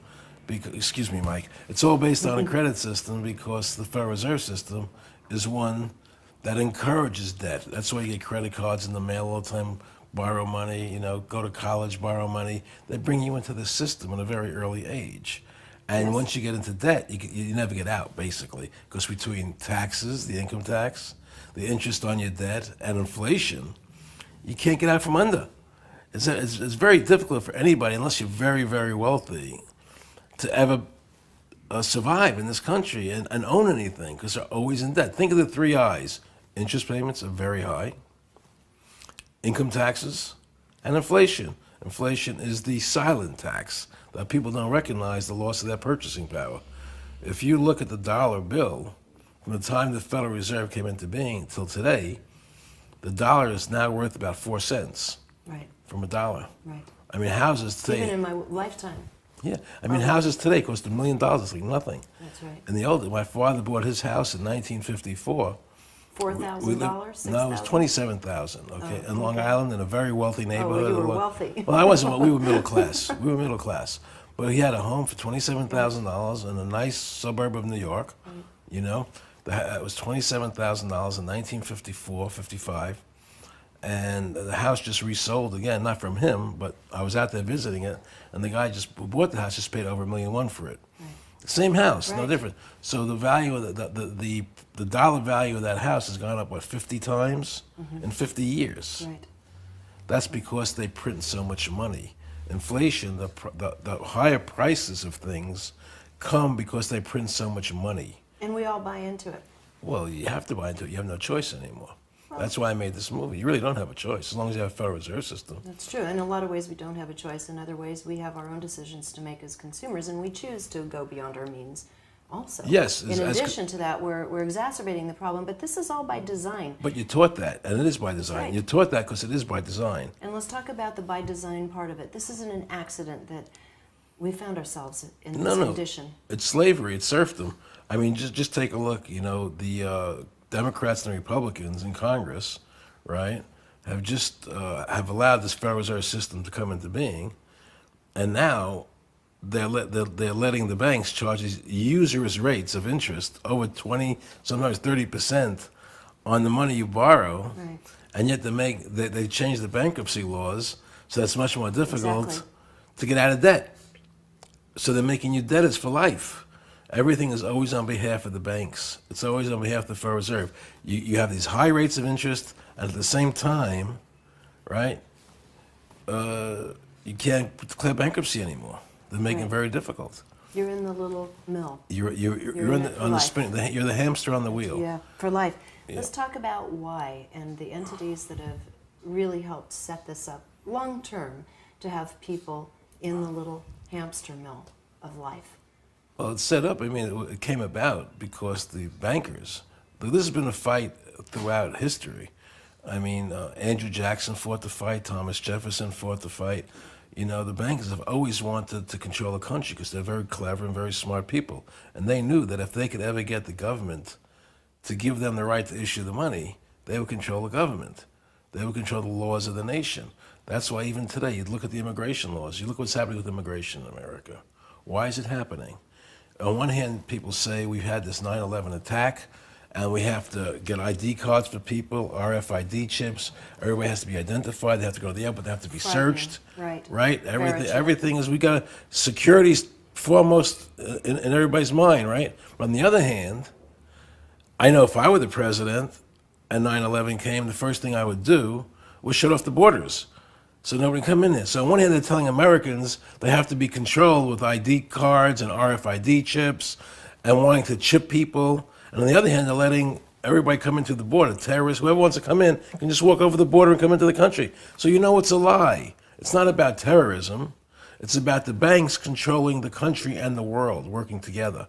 This is about the bankers wanting a one-world government without borders.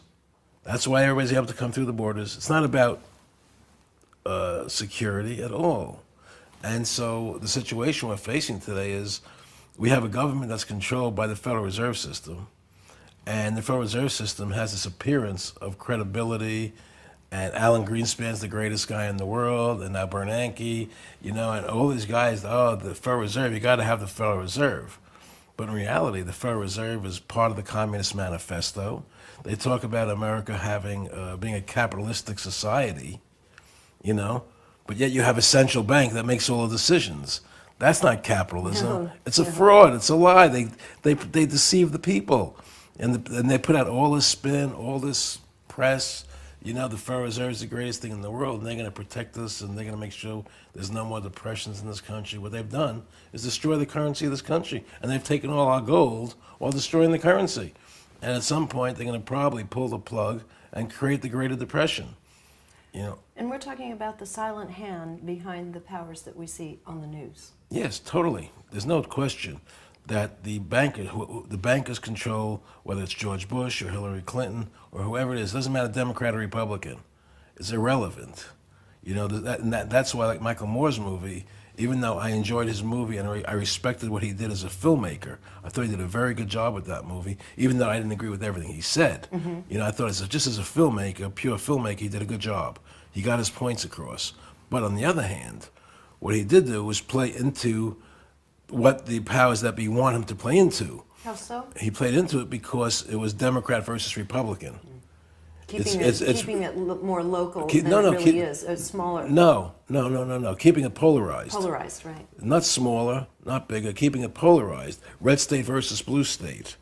Liberal versus conservative. Democrat versus Republican. Yes. Michael Moore played into the system and what the people want to happen. They want people looking at Democrats and Republicans and fighting over that. Red states and blue states, but not looking at the Federal Reserve as the real answer. So they hide behind that. It's like the Wizard of Oz, the guy behind the curtain. The guy behind the curtain. And the guy behind the curtain is the Federal Reserve. Well, it's not even the Federal Reserve so much as the people behind the Federal Reserve. They use the Federal Reserve as a tool so they can control things. So what Michael Moore did was, he increased the tension in America. He kept the polarization alive, which is what the people behind the curtain want. And I don't think he did that because intentionally. I think he did it because that's his point of view. Right. And he doesn't know about the people behind the curtain. And my picture is more about where the real power lies, that it's not Democrats and Republicans, they're just puppets. Right. And my movie goes after the system and how the system is functioning and operating today and what's really going down, why people are so dissatisfied and unhappy in America and around the world. And we try to address those issues and how to stop it from happening. And so what's happening is, and it's not only in America now, right. I mean, we have the Federal Reserve System here, but there are central banks all over the world, and they all work together. It doesn't matter if it's China. Well, it doesn't matter if it's Britain. Well, I can't speak for China, but I can tell you, Britain, you're right, it doesn't matter. And most of the industrialized West, it doesn't matter. It's all central banks controlling the governments. And the central banks make secret agreements with each other. Like, our Congress, the central bank in America the other day said there's this thing called M3. I don't want to get too technical here, but M3 is basically a measure of the money supply. The bigger the growth of the money supply, the less the dollar is worth. It loses value. The more you print, the more you have of something, the less it's worth, right? And so now they've decided they're not going to publish the figures of M3 anymore. They don't want people to know how much money they're printing. And they don't now that's something we have every right to know. Yes, we do, and we have large concerns. Yeah. They hit that magic number. Was it last month, the $8.3 trillion? That's just part of the debt, yeah. But that's part of it. But that's a big point to hit, isn't it? We have unfunded liabilities in this country of over $70 trillion. The 8.3 is just a portion of that. Yeah. So the real question is, there's so much debt in this country, they've got to keep things afloat. So they have to keep printing tons and trillions and trillions of dollars. And it's getting so massive, they don't want to let us know how much they're printing. Right. And we have no way to measure how fast we're going to lose the purchasing power of our money. And then on the other hand, if they choose to stop printing money, they can cause the biggest depression that ever happened in this country, in the world. And it's all in these guys' power. I don't want to give them that power. Right. And it's unconstitutional. It's wrong. Thomas Jefferson, James Madison, the founders of this country, fought against having a central bank. Right. It was one of the main objects that they fought against. And so we have this central bank controlling us and controlling the laws of the nation. And now you see the government talking about these RFID chips going in everything that can track you wherever you go. It's going to be on your license, your driver's license by May 2008. They're telling the states you have to put these chips in the driver's licenses. It's supposed to be in credit cards. It's supposed to be in everything in the future. And they're going to chip people with it. They're going to put it into your bodies. Right, and it not only in our bodies, in our wallets. You walk through but you walk through a turnstile and you have a barcode on something. The transaction's done. Of course, but I'm saying to you that it goes in stages first. So you can have it on your driver's license, you can have it on your card, but eventually it's going to end up in your hand. Yes. Right, it's going to end up in your hand. So you can have a homing device built into you. Right. They can track you wherever they want to track you, wherever you want. If you have a cell phone or if you have a GPS system in your car, they can do that anyway. They but can. It's just making it a lot easier. Well, I mean, you chip now, you're going to be chipped like a dog. Right. If I don't want to be chipped, I'm not going to be chipped. Right. But the fact is that you're not going to be able to start your computer, or you're not going to be able to have a bank account. And if you're chipped, then all money now becomes digitized. They can take the chips out of you whenever they want to. I mean, they can take your money from you whenever they want to. You have no say. And this isn't you owe us this much money. You owe us this much money, and they just take it out of your digits. Right. So instead, so you have no privacy left. Right. You know, I mean, if I don't want to have a cell phone, I can throw it away. If I don't want GPS in my car, I can get rid of it. Right. Once they want to implant you in it, and there's no more money, there's no more cash, and you're in a cashless society, you have to have that chip. And if you want to buy food, right? So, and if you protest like I do, if you fight what they're doing, they can just turn off my chip. I can't even buy food. I can't pay my bills. Right? It's total control. It's slavery. It's slavery. And these central bankers are doing that. And I'm not prepared to allow them to do it. That's why I made this movie. I want people to wake up and know what's really happening in this country and the world. That's what happened in Europe recently. They voted down the European Constitution, right? But they're not stopping.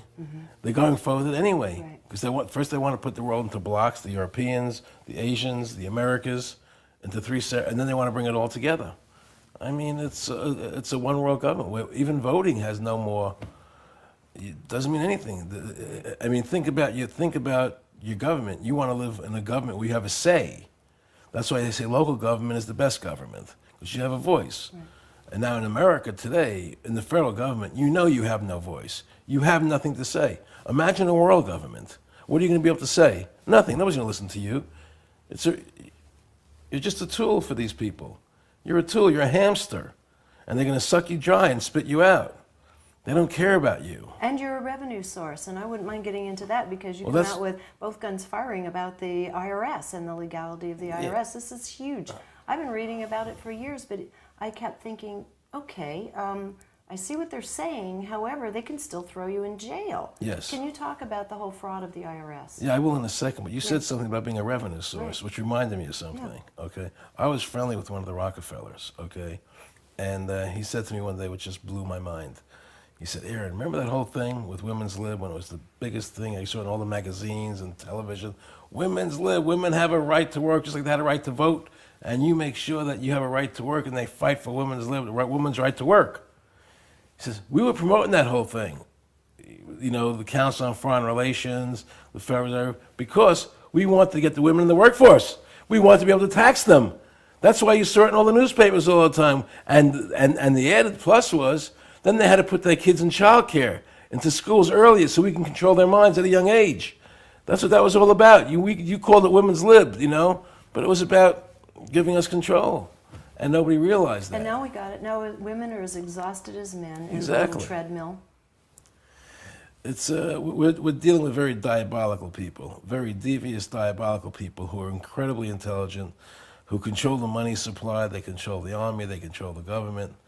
And it's very hard to stop them. And the way to stop them, in my view, and it could be done, even though we're very close to it, to losing this game. Yeah, the point of no return. Yeah, we're very close to that. But the way to do it is to shut down the Federal Reserve System, to have all Americans, while we still have a chance.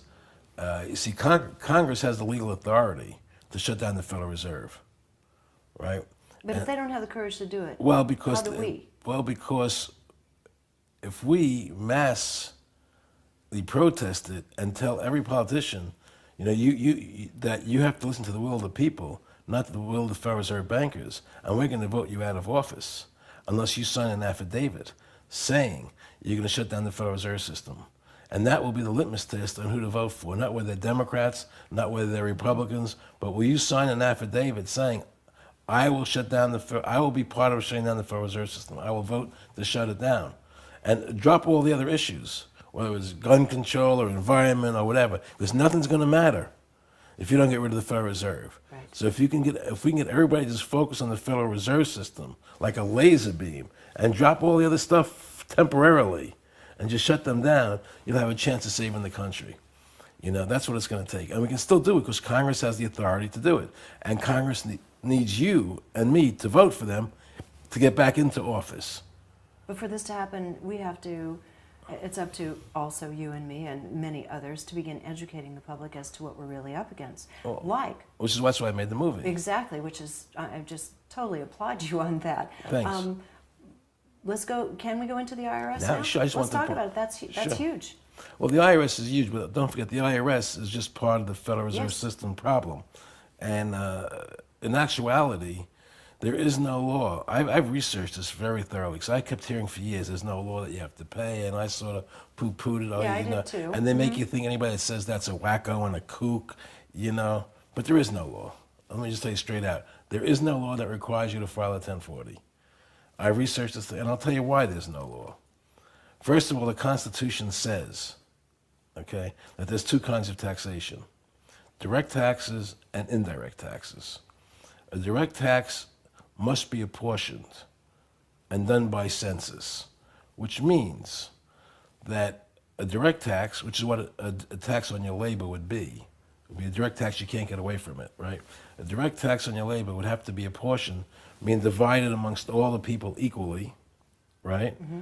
And an indirect tax is like an excise tax. It's like a tax that you don't have to pay if you don't use the service. Luxury car or something. Well, not even a luxury car, but like gasoline. Right. If you don't want to drive a car, if you want to take a bicycle, you don't buy gas, you don't pay the tax. Right. So that's called an indirect tax. But that indirect tax has to be the same in every state. Mm-hmm. It has to be uniform, okay? So there's two kinds of taxes, direct and indirect, in the Constitution. In 1894, they tried to pass an income tax on your labor. The Supreme Court said you can't do that. It's unconstitutional. They stopped. In 1913, to get around that Pollock decision of 1894, right, they passed the 16th Amendment, which said we can tax any income from any place forever, okay? And once they passed that tax, then people started paying an income tax on the labor. It became a third form of taxation. Mm-hmm. You had direct apportioned tax, you had the indirect tax, and now you had a direct tax that was unapportioned, mm-hmm. okay? So you had three forms of taxation mm-hmm. now. But, two things. The amendment was never ratified properly. It was a fraud, okay? And that's been proven. But the second point is this: even if it wasn't a fraud and had been ratified properly, even if it had been, okay, the Supreme Court in 8 different decisions that I have researched said the 16th Amendment gave the government no new power of taxation. They can't tax the labor of the American people, so it was finished. And in 1917, they stopped taxing, so they did it for 3 years, right? And so there is no tax on the labor of the American people, no legal tax, and no constitutional tax. So they've made the IRS code, right, says whatever it says, but whatever it says is irrelevant because it's not in compliance with legal. The Supreme Court decisions, right? Right. And even the IRS code, if you actually examine it, okay, even though it's irrelevant because it doesn't comply with the Supreme Court. Mm-hmm. Actually, if you examine it, there's still no law that makes you pay a tax on your labor.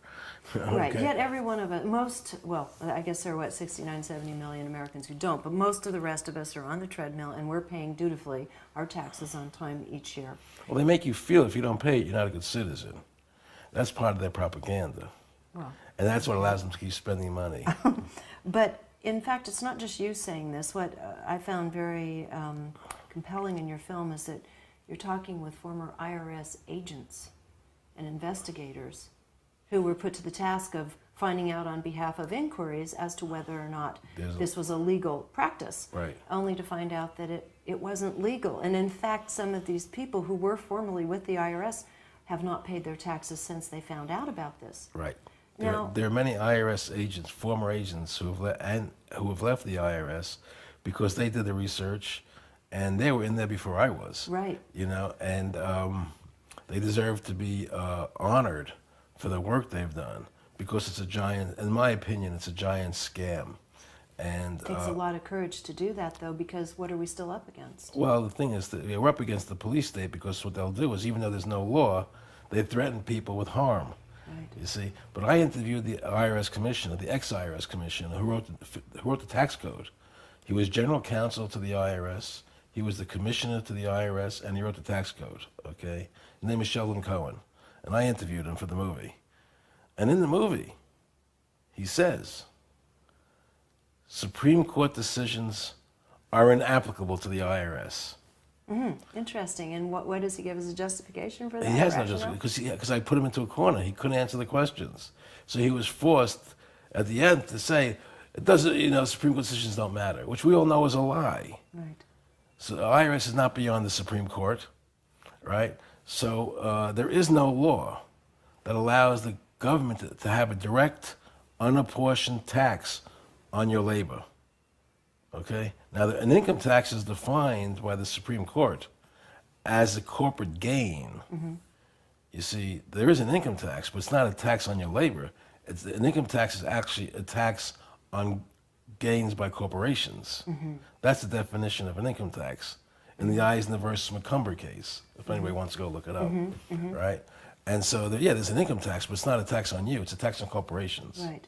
And this has been pressed, this was pressed with many administrations, including the Clinton administration as well as now, and so it really does cut across political boundaries. And can you talk a little bit about the background? You have a bite in there, a sound bite in there from Judge Emmett Sullivan. Yes.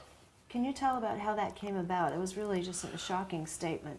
Well, what happened was that there's this group called We the People, and they served a petition on the government for the government to show the law that they're enforcing. We have a right to petition. Under the First Amendment, people have a right to petition their government to get answers to things. The government is the servant of the people, not the other way around. So they petitioned the government to get answers, and the government refused to answer the question about where the law is. So they went to court, and this Judge Sullivan said in his decision that the government does not have to answer the people's questions about where the law is. Now that is beyond chilling. Yes, we don't have a constitution anymore. We don't have a government run by the people anymore. We live in a totalitarian country today. That's the bottom line. We live in totalitarianism. And if you want to get it back, we have to get rid of the Federal Reserve System. We have to make people have the control of their government again. Before we're all chipped? Before we're all chipped. I know I'm not going to take an ID card, and nobody should take an ID card, even if it's in your driver's license. Because what they're going to do is say, well, everybody knows they need a driver's license, right? So we're going to put in the driver's license, which they can't turn down. Right. If you just had a separate ID card, you would say, well, I don't want that card, I'm not going to take it. But if it's in my driver's license, I better get it because I have to drive. Right. So they're very smart people. They put you into situations where you have to take things from them. But even if it's in the driver's license, you shouldn't take it. Don't take the ID card. And I'm planning a series of nationwide strikes and revolt against what's happening in the government to wake people up, to shut down the Federal Reserve System, to stop these chips from being employed. And I expect that my movie is going to raise a lot of awareness and activity from people. People will start getting involved when they realize what's really happening and how all these central banks of the world are working together. I mean, sometimes you say the word New World Order, and people, oh, you're just a conspiracy nut, No, that's not true anymore, though, is it? Well, some people. And so I showed George Bush in the movie talking about the New World Order. Okay. And so the point is, the New World Order is really where all the governments of the world work, all the central banks of the world work together. They control the governments and they can control the laws of the world. And we're going to have to be forced to listen to these laws. And the laws are about controlling us, not giving us freedom.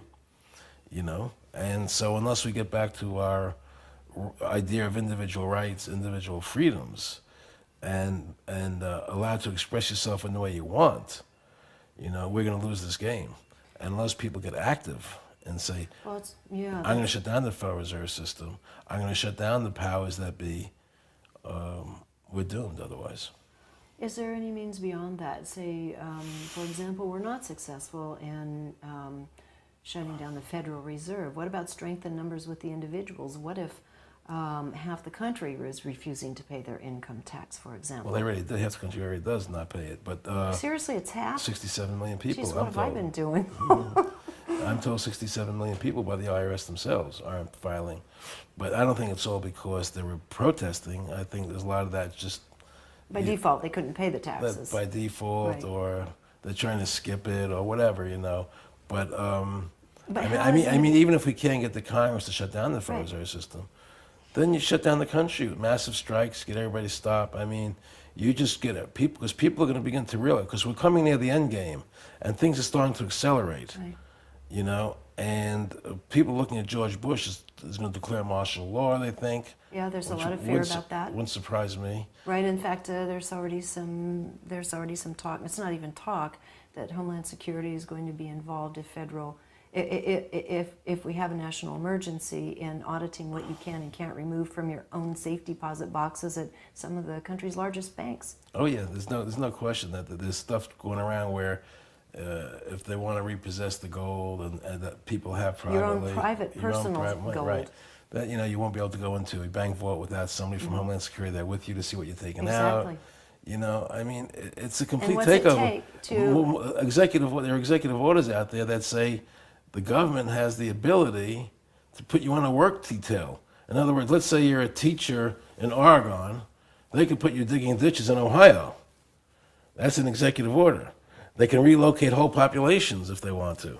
These are real executive orders. I mean, the government is planning a takeover of the American people.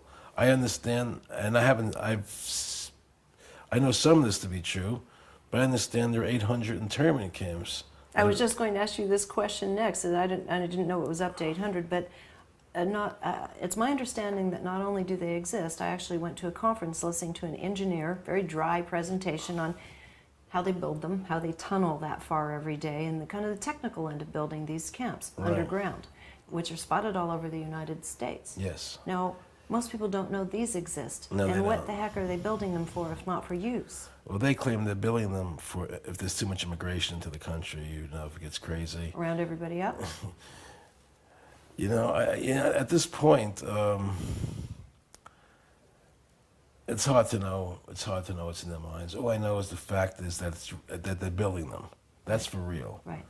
How they're going to use them is speculation on my part. Right. But any good logical way of thinking lets you know what they're going to use them for. Right. And so even though I can't prove what's in their minds, it's pretty obvious. And it seems to me that what we have to fight for is to restore the very essence of what Thomas Jefferson and James Madison gave us here, that we control the government. This is about we the people again, not about the government and these bankers working together to stifle us, And unless the people wake up and say, hey, I'm not going to take this anymore. I'm mad as hell. I'm not going to do this. And stop it, because we have the power. We still have the power. They can't, if we resist, there's nothing they can do. The problem is we're asleep at the wheel. We're being lulled by many forces. But people like you are trying to wake people up. I'm trying to wake people up. There's more people awake now than have ever been before. True.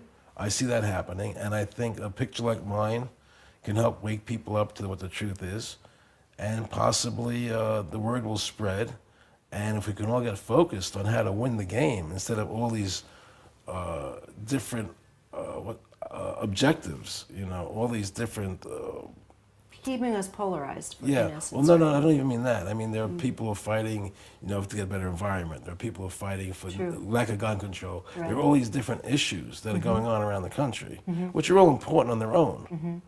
But if we can sort of consolidate all that and focus, take all those people and say, listen, we're going to shut down the Federal Reserve first, then we'll deal with those issues. Right.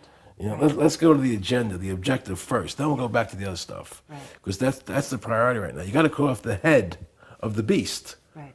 Right? And the head of the beast is the Federal Reserve and the people behind it. You see? And that's what will save this country. And if people understand that, and they stop being good Democrats and stop being good Republicans, but rather become good Americans, that's what will save the country.